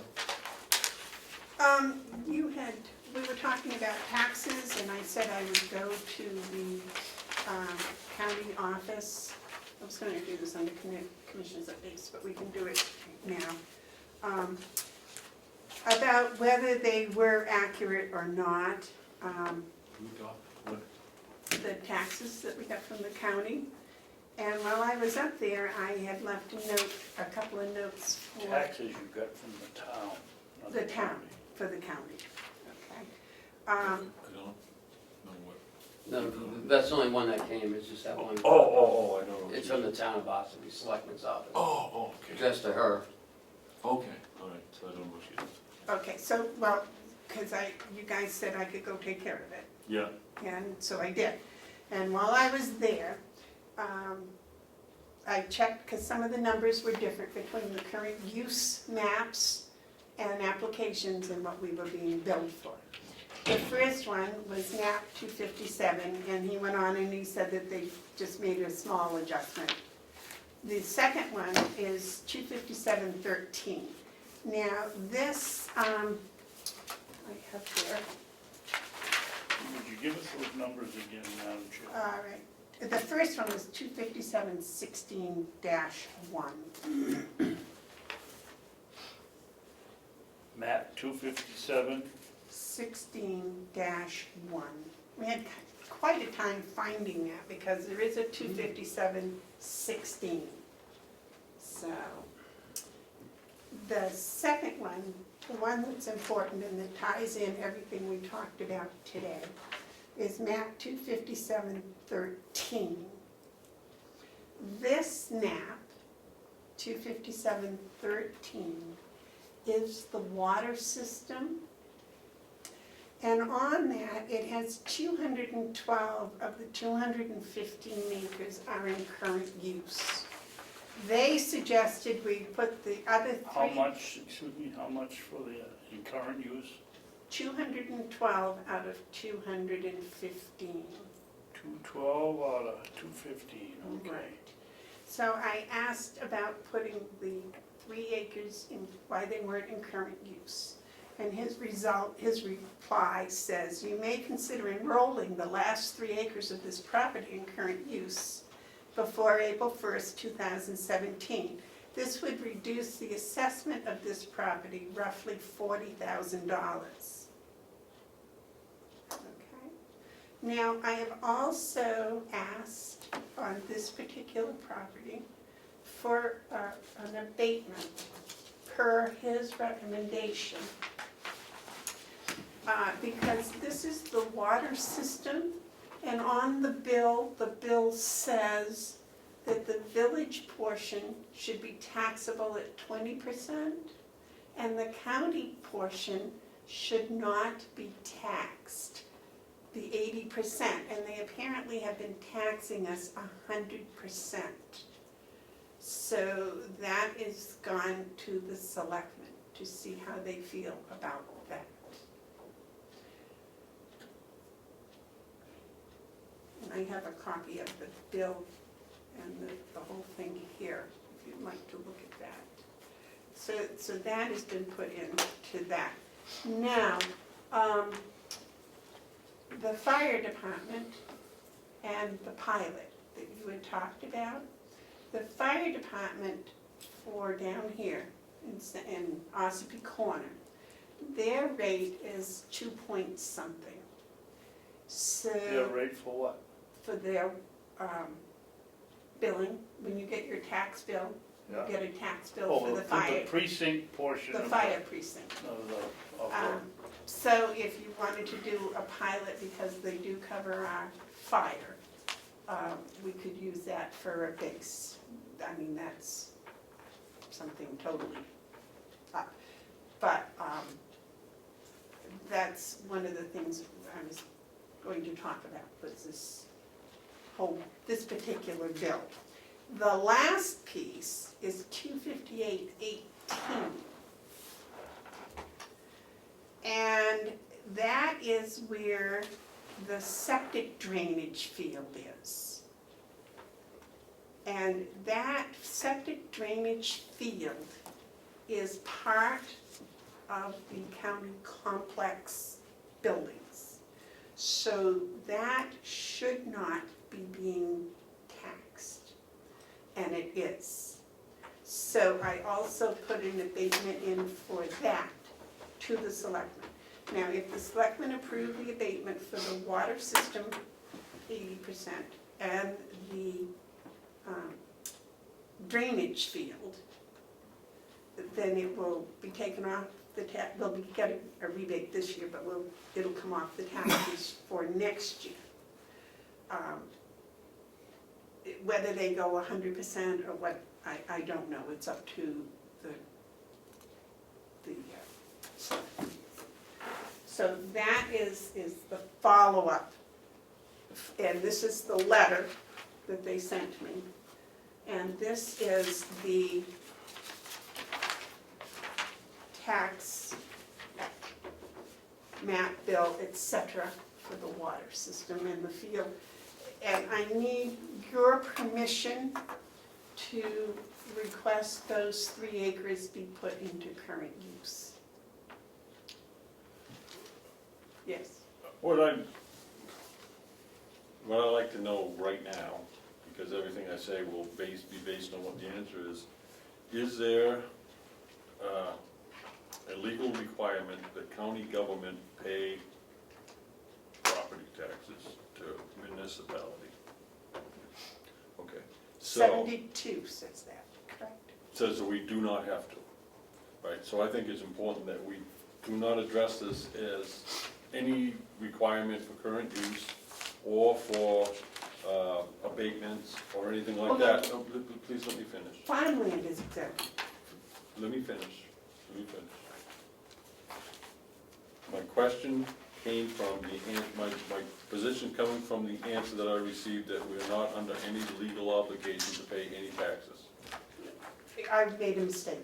Farmland is exempt. Except that we do have to pay county taxes No, she's on, wrong. on farmland? It's not farmland, it's considered the county farm. Now, Okay, what- let's put it another way. Is there any provision of law that requires the county to pay municipal property taxes? Yes, Yes. Okay, what's that, what is that? the one that says. RSA 7223, two, lands and buildings and personal property owned and used by any county for governmental purposes, including hospitals, courthouses, registry buildings, and county correctional facilities, except that their county farms and their lands, buildings, and taxable personal property shall be taxed. So we don't pay any taxes on the other buildings, it's just a county farm, whatever they consider the county farm. What is the county farm? Now, there's The no, tree farm and the agriculture, all the agriculture. Maybe, I don't think it's all maybe it that. doesn't say it that way. Yeah, Because in history, county farms are meant, is another way of saying the county home, It the says county lands. complex. Many people refer to what we do down here as the county farm. It talks about lands. unless it's leased, if it's leased, they have to pay taxes on that lease. Right, so my thing is, I don't mind, I really don't, I can understand and appreciate that we have a moral obligation to pay the town of Ossipee for the services that we receive. But not as taxpayers, but as someone who is working with them to serve the people. That's why I would prefer that we approach this as we're making a payment in lieu of taxes or a pilot, not as a tax payment. What? I mean, I need to know why that is a good thing. I'd rather just get a land attorney to tell us we don't have to pay any taxes. Because I don't think we have to. You want to take a look? Okay. Are you going? He's got a link. Did you call 911 or?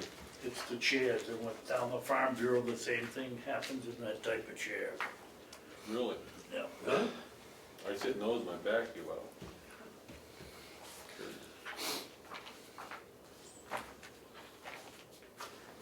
So I want you it's back the here. Can you bring your chair back here? it's the interpretation of that law.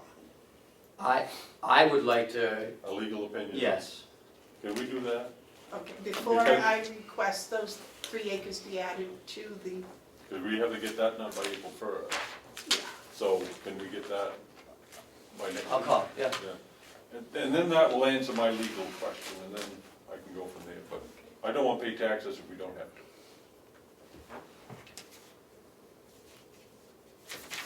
So is that what we want to do?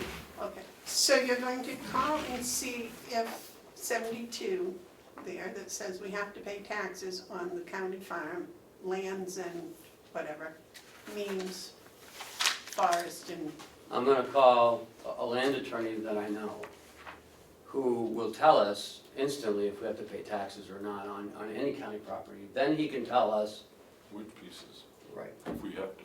right, And I also, because I know people are listening, I don't want anyone to think that I don't think the town of Ossipee is not entitled to some money from the county. I just don't think we should classify it as tax payment. Unless we have to, so.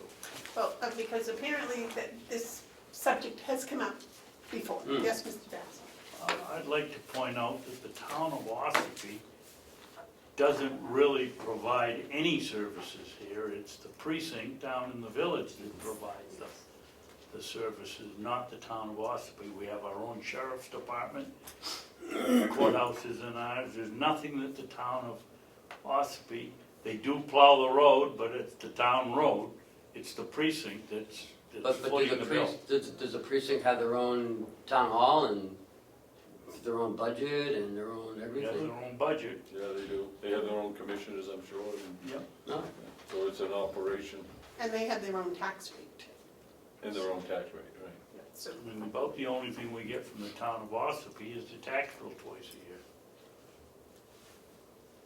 So how can we get a tax bill from Ossipee if, You what she's looking at, they send it out.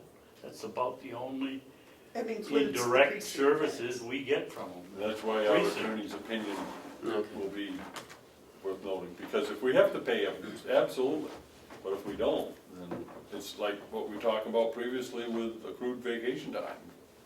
If we don't have to, why are we? Okay. Right, was there anything else in the yellow folder? Okay. Yeah, just non-public minutes, but we can go over that in non-public. Okay,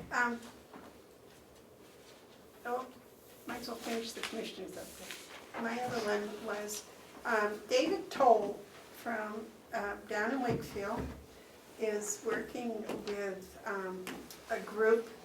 They're rebuilding the Drew Mill.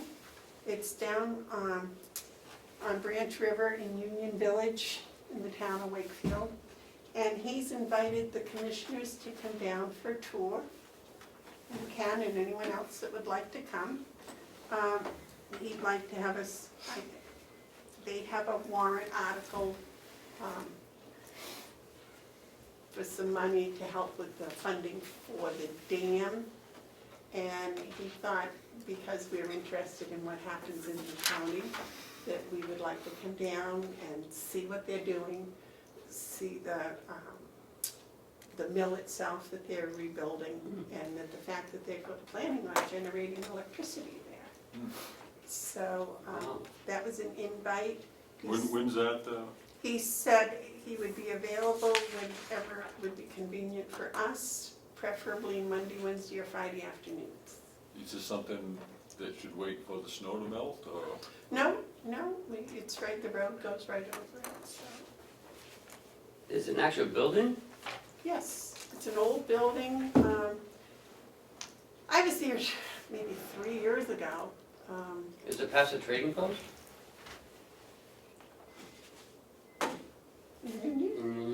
Yeah, right on the corner where the lights are? No, you take a right at 153 and you go around the corner and you come in from the backside. It's down by the railroad station? Yeah. Yeah. It's down across the street from the railroad station. There's a lot of historical stuff going on down there. So they thought that he invited us down to take a look at it, and he thought it would be good publicity for them. And, I'd be interested.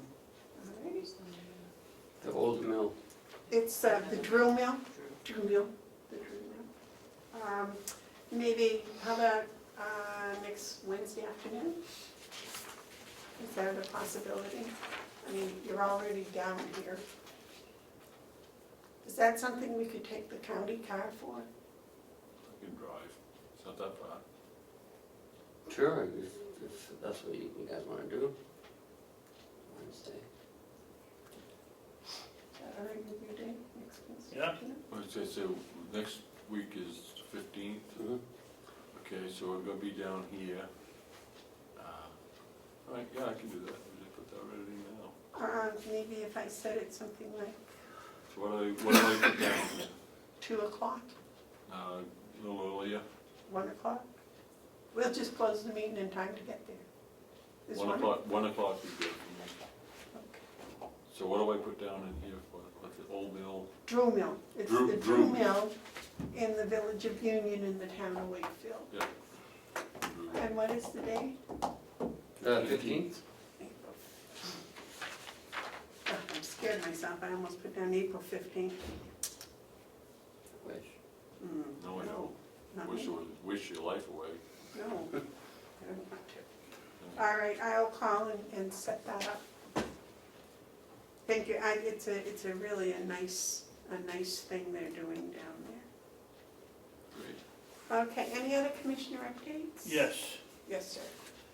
I would like to bring up the subject of the lower field down here. First question, Ken, if we say to somebody, would you like to use it? Do we have to get the delegation's permission? Yes. Why, it's not leased if we say go ahead and do it for nothing? It doesn't say lease, it says the utilization or use of any county land. Okay, Doesn't say lease of any county. okay, then I'll take a little jab step here. I think we ought to go to the delegation on Monday, have them put it on their agenda, to take that land and be able to say to anybody that can use it, it's here for the use, you take the responsibility, you put up the fences, you water your livestock. That field is just gonna go to waste. We can't get in it. Last year was the first time, I think Willie said that he's been here, that he was able to mow it, that it's so wet. But it's certainly, it's gonna grow into brush. Why not put a half a dozen goats in there? Somebody needs a little paddock for their goats, and gnaw it down and keep possession of it as a nice looking field rather than grown over with brush. I guess the only thing I would say is, do we need any insurance indemnification in case something weird happens there? I think probably you would. But I agree with you, if we can find a use for land, you know, that'd be, It's crazy to have it sitting there and just going down the tubes. It grows to weed, the milkweed gets in it, the milkweed blows up into the hay field, and now we got 2 fields to do instead of 1. how many acres? Probably 3, 4. It'd be a great place for a goat herd. Yeah, sheep, put them in there. But we gotta get the permission, you know, I don't wanna sit here and listen to, well, you didn't go out for bid properly, or we just need to get permission from them to use it. Nobody else is gonna use it, I don't see why they'd squawk. Can't we put an ad out that it's anyone that would like to meet our meet our requirements can use it? Well, we could do that, but we have to get the permission, Ken said we have to get. You can't enter into any agreement with any other person for the use of real property owned by the county unless such agreement has been approved by the county commissioners and ratified by a majority vote of the county convention. Yeah, well, we can do that. The county convention may authorize the executive committee and the county commissioners to enter into an agreement with any other person for the use of any county-owned property, subject to restrictions which the county convention may impose. Yeah, so let's take it to the convention, let's ask them, why not? Let them say why it isn't a good idea, I think it's a good idea. If you One of don't the mind, big things is yeah. insurance and what type of animal? Well, we've gotta find out whether we're covered by our insurance Yeah, first. and I don't wanna micromanage whether it's a goat or a sheep or anything like And that. I don't wanna worry about having whether this guy's or woman's paid their insurance. It's just, if they can come here and use it and they're covered, I mean. Well, they'd be covered under our policy if For they're walking. No, not for animals, if they're walking or if they fall and get hurt. But if they're If they lose Use- a goat, I don't want them coming to us and saying, we didn't do something. well, if a coyote gets it, 'cause it Yeah, happens. that's not our, that's their, that's. We just need that understood, I don't know if it has to be an insurance, but it has to be understood. Yeah, in the MOU. And yeah, there'd have to be an MOU signed off, And if the animal gets loose and gets hit and causes an accident, too bad for them. That's their Well, responsibility. that's what I mean, They serve that's, at the nursing home. So you need to have some indemnification clause somewhere, that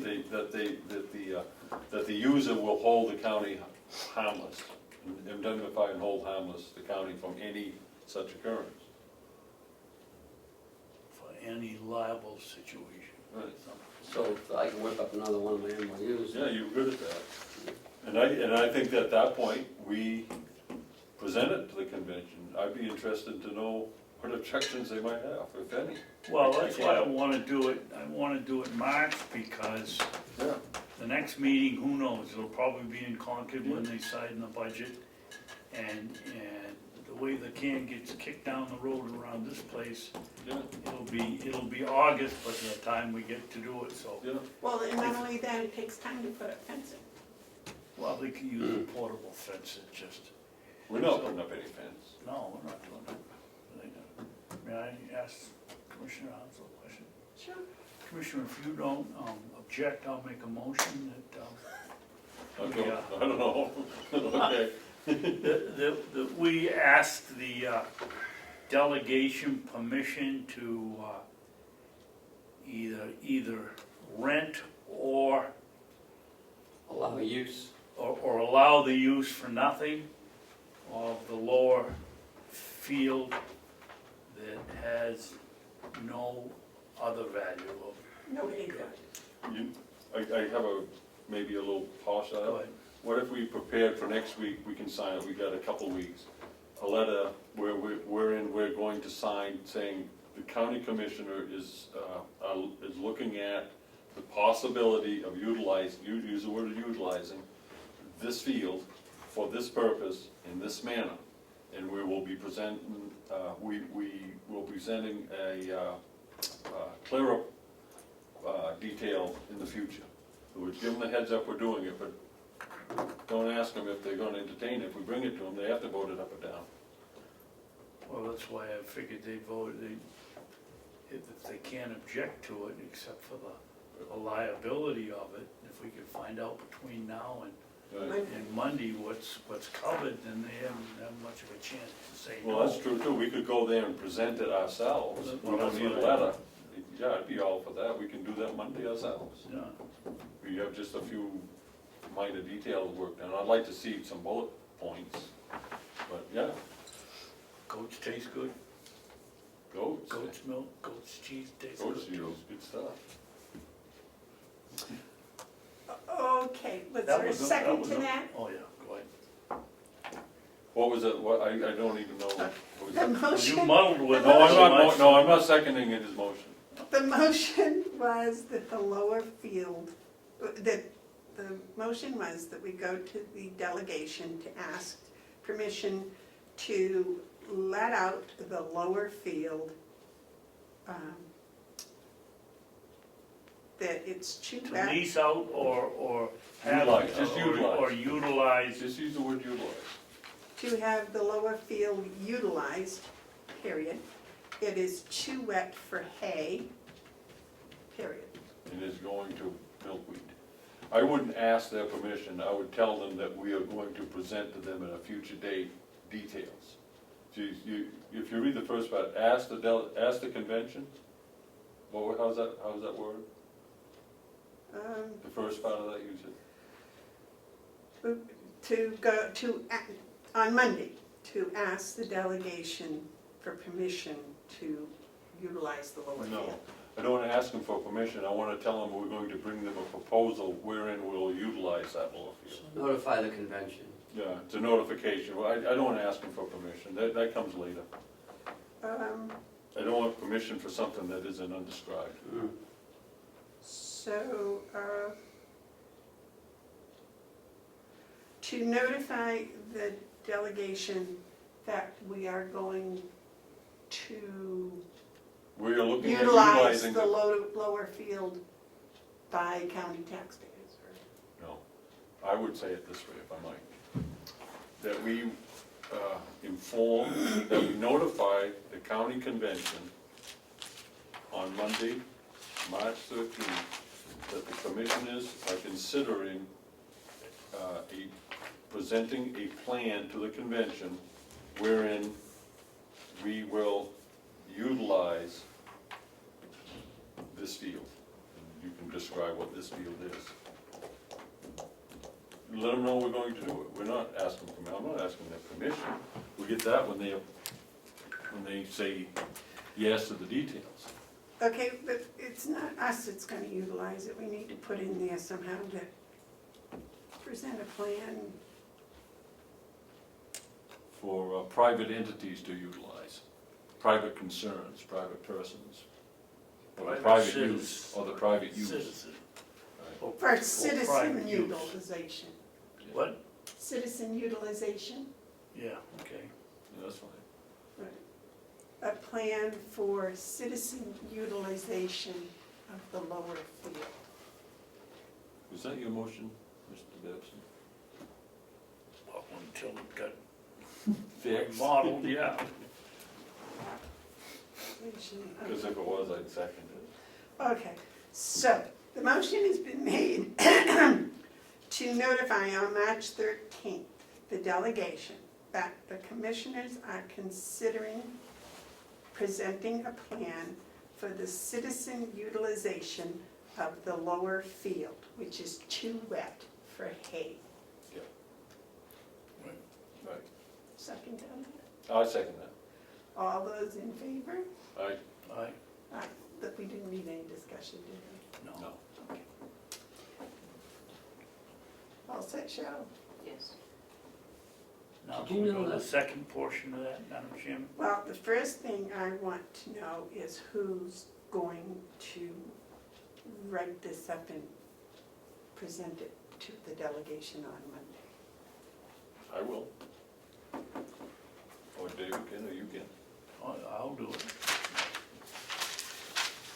You want It's maps? his idea, so You want maps of the county? I can put a map up here and you can point to the field.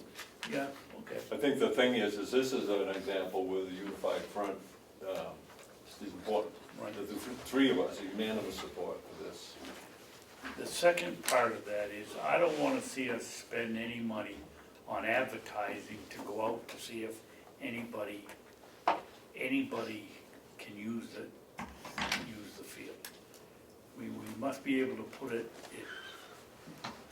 can't we put it on the webpage and not go to the papers, or is there Okay. anything that says, Yeah. if we don't take any money for it, that we have to, I don't wanna spend money to give No. something away. I don't either. There are several websites that are farm, sheep, animal-related, particularly in Wolfboro, Ossipee, Carroll County, this Craigslist, those are all free. No, I want it, if we do it, I want it to go to somebody I know. I don't want it to go. No, I want to be someone local, someone in the Yeah, county, yeah. someone, you know, I think we should, we have enough people we can tell, the study committee, they spread the word around, you guys know that there's a farming community. Oh, yeah. We don't have to do big advertising. We can get the Carroll County Farm Bureau to put but I don't think, let's just agree, the three of us, that we won't spend any money to advertise it. Right. Well, Okay, put some sandwich boards on the street. sure. Better yet, we can hang them around your neck and let you walk up and down Route 20. Fine. I think what would be great is if this spring and this summer, we heard of something out there doing something with that field. Yeah. I think that would be. I heard of elk, Heard of anything? heard of polar bears. Of course I've heard of polar bears. No, I said I heard of polar I thought bears. you asked me if I've heard of them. Oh, And did you know that they're not the delegation, they're the county convention? Yeah, The only time that they're the delegation is when they're in, executive session. and in unincorporated places. Really? Yeah. should we restrict that use, Huh. that citizen utilization to residents of the county? Carol, well, I don't think we need to in this, I think we will when we get down to it. And if someone asks us, well, what citizens you Well, talk? no, I don't want to tell anybody about it if they're not Carroll County residents. I just tell the whole world about Anybody who watches this is gonna know. it. Yeah, brag on it. I want everyone to know we're doing good things. We're doing some really wonderful good things. All right, any other commissioner updates? Maybe administrative updates, I'm sorry, we skipped that. The auditors are here for our 2016 audit, they got here on Monday. They will be leaving tomorrow, they're downstairs in the register of deeds. They've been working, Kathy and Cheryl, all week, pretty hard. So, everything's looking pretty good. What's harder, Cheryl, working with auditors or working with commissioners? You don't have to answer. Probably auditors right now. But, I got notification back from Hale's location on the budget meeting, got it this morning. The Hale's location people would like to meet either Monday afternoon, March 20th, or Monday morning, the 20th. so What time? anytime during the day Say on that again. the Who 20th. wants me? Hale's location residents Yeah. on the budget, remember you guys Yeah. asked? Yeah. The afternoon of Monday, March 20th, Okay. is their first preference. The second preference would be the morning of the 20th, so either on the 20th, either the morning or the afternoon. I'd rather meet in the afternoon, but they can meet in the morning as well. They say what time in the afternoon? Do they say where? I'm guessing at the hotel. Well, I would guess there too, but do they have permission? Must Let's be. not get Well, up yeah, there I and mean, find out They wouldn't have sent this if they didn't. Okay. Well, we can ask. Oh, yeah, them. because they CC'd Mr. Sullivan, he's the first one. Monday afternoon is fine with me. That's fine with me. Commissioner Babson? Fine with me. Okay. Do ask them to confirm where though. Yeah, oh, yeah. And what time? 1 o'clock? I will, we'll see. I'm She gonna says, if these times won't work for you, please give me a call, What- and they can work out a mutually satisfactory time. What time? She didn't say, she said Okay. afternoon, so I will get back to Kathy. I'm gonna put in 1 o'clock. Okay. But I'd like to have that maybe, Well, wait a minute, the way you drive, people coming back from lunch, you may be late for that meeting. just down the street from me. That's Apparently, what I'm late I'm as worried go to about. You have a hard time getting down here because of automobiles and doing right up there in your area. 1 o'clock would be fine Okay. with me. I was in my seat before you were today. There You was both were on time, I'm so impressed. Yes, thank you. also the Hales location warrant for the all veterans credit approval. We had asked about that, is it commissioners or is it delegation that votes that? It's the delegation, according to DRA. So Really? that needs to be presented Monday too?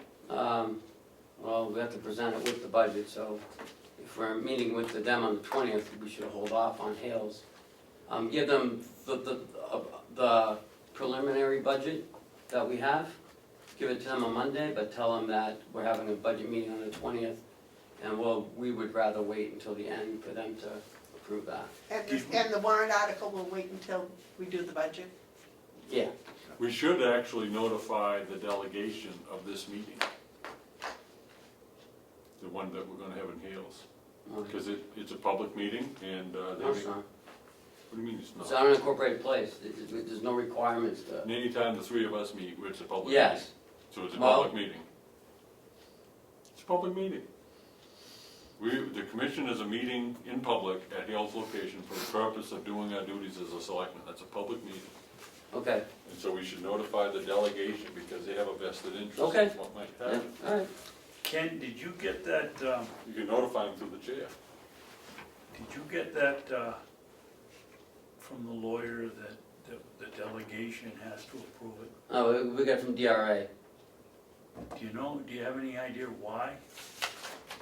Checks and balances. Probably, because they, You gotta have a legislative oversight somewhere. who actually approves the article delegation or as they do with the budget as commissioner. Seems strange to me. I would think that we could No. make that decision and that would be it. No, Straight from because DRA, it what we're says doing is we're delegation. presenting the budget, we're listening to it, and then we're gonna make our own mind up. We don't have the checks and balance of legislative oversight unless we use the convention. So it's a check and balance in our system. I think it's the way it should go. I mean, I don't know, if this is the first time it's ever happened, so. Yes. We learn everything. A lot of first times this year. Ken, did you ever hear from New Wide Energy? No, Get what? The New Wide Energy, everyone that was here? well, we won't be doing anything for 2 years anyway, so. Because you guys locked in for, No, she's talking solar. yeah, you guys locked into electricity for 2 years. But we can walk out anytime we want. That was the 100% back and forth, up and down. On the swing? Not on that, you can't. Wow, it's gonna take quite a while to put in solar. Oh, yeah. So, any other administrator updates? I got this from Lisa this morning. It's pretty interesting. It's the last 2 months in the registry of deeds. They're doing very well down there. She's already surpassed last year's for both months. Oh, that's a good sign Well, for the actually, no, it's economy. actually, sorry, it's actually down. this month, but she was up about 6,000, about 5,000 last month. Last month it was $54,265. This month it was $45,139 for a total of $99,404. I can't really, She needs to print these in color. I don't know what She these, needs to go to the Chandler School of Printing. this is, Have chart and color. Not, it'd take me a long time before I get to what you said, that this is good. yeah, we'll look back over the last few years. But the lines are all the same What number color are you, except for the I'm not dotting. looking at the graph because those are. No, don't look at the graph, you just gotta look at the numbers from 2007 Yeah. to 2017 in January. Last year was pretty good, this year is a lot better, it's 54,000 in the month of January. 2013 was the highest, it's about what it was now, so it was 4 years ago. This is an interesting graph when you look at that. Now I'm seeing, if you take a look at the year totals, from the year '07 to 16, right? You see how, that's when that whole Yeah, Fannie Mae Yep. housing crash came, and we see the decline in revenue. 8, 9, 10, And then 11. we start seeing it now picking up, which kind of supports what we're hearing, that the housing industry and the real estate markets has rebounded. There was a little It blip. started. It's Well, it's, no, slow, it started, if you look at this, it started slowly, but I would say it indicates consumer confidence. Hopefully. In the real estate market and in the housing market. Well, we're up over the last year, we were up over the past, well, look at, Yeah, since 2007, last year was the best it's been since 2007. yeah, this is good news for those in the construction industry and in the real estate business. Yeah. This is a good business indicator, and that's coming from a plumber. And so the guys who really know what they're talking about would probably say the same thing. Well, actually from 2013. It was weird. You start to see the rebound in 13. Yeah, but it hasn't been, 847 is the highest it's been since 2007. Right, right. No, Yes. 847,000? oh yeah, you're right. So Total, he's talking total. It was 9,000 short in 2012. Yeah. But then there was a blimp in 14, huh? Look at that. what do you mean? Well, it dropped, Oh, yeah, yeah. I guess like really dropped. look at the last couple, 3 years though. This is. So I thought, we would just share that because I thought that was pretty good news. Look at 17, first 2 months of 17 versus the first 2 months of, say, 15. Yeah, And even 14, yeah, that's, even 14. yeah. 17 started off in a good year, a good month. But look at 07, the first 2 months in 07. Yeah, oh, I know. And then, it's just kind of fun to look at. You look at 08, you can see 08, 09, that's when in 210, look at 210. Yeah, that's when it it really bottomed That's out. when it hit us. This is fascinating. Well, we want to remember, we lived through it. I know. In construction of any kind. Yeah, this is great. Okay, you want to do non-public? This is good. We ready for non-public now? No, you had a couple more things. Yeah, no, we had a resignation, Gwinnett resigned, so I wanted to let you know that. I'd like to make a motion, we formally accept with regrets the resignation.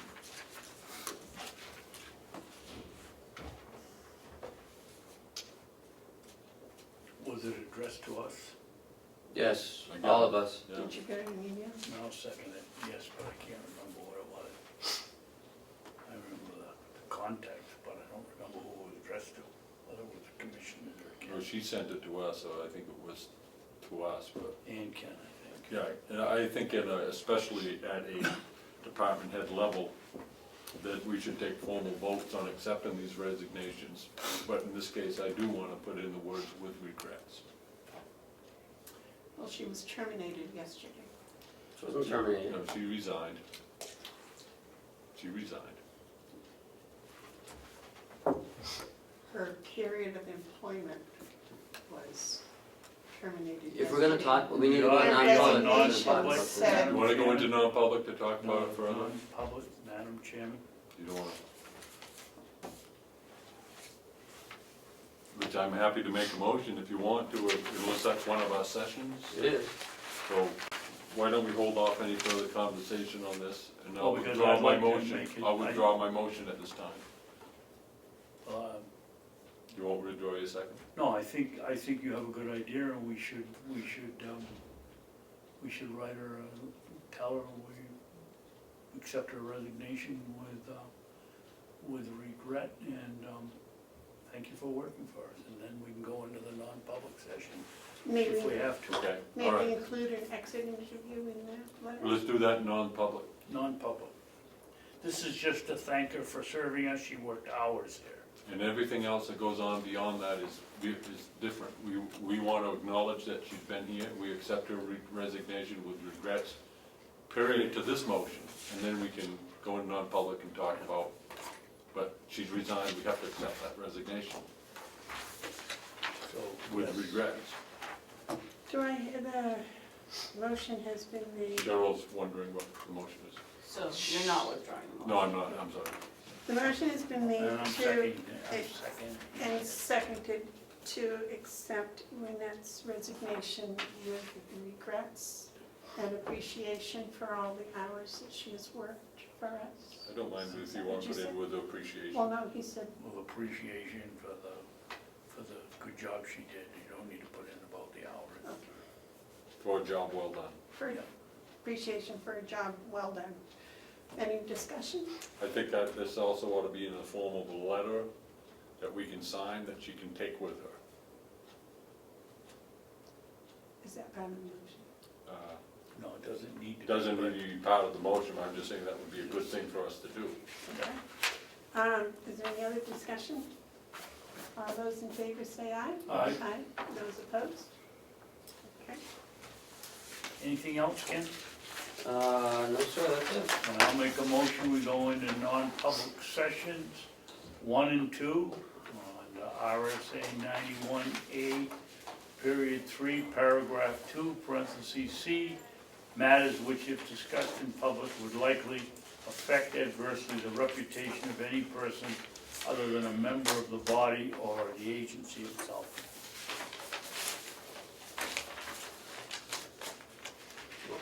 Do I hear a second? I second it, right, Okay, roll call vote, please. Commissioner Hounsel? yeah. Yes. Commissioner Babson? Yep.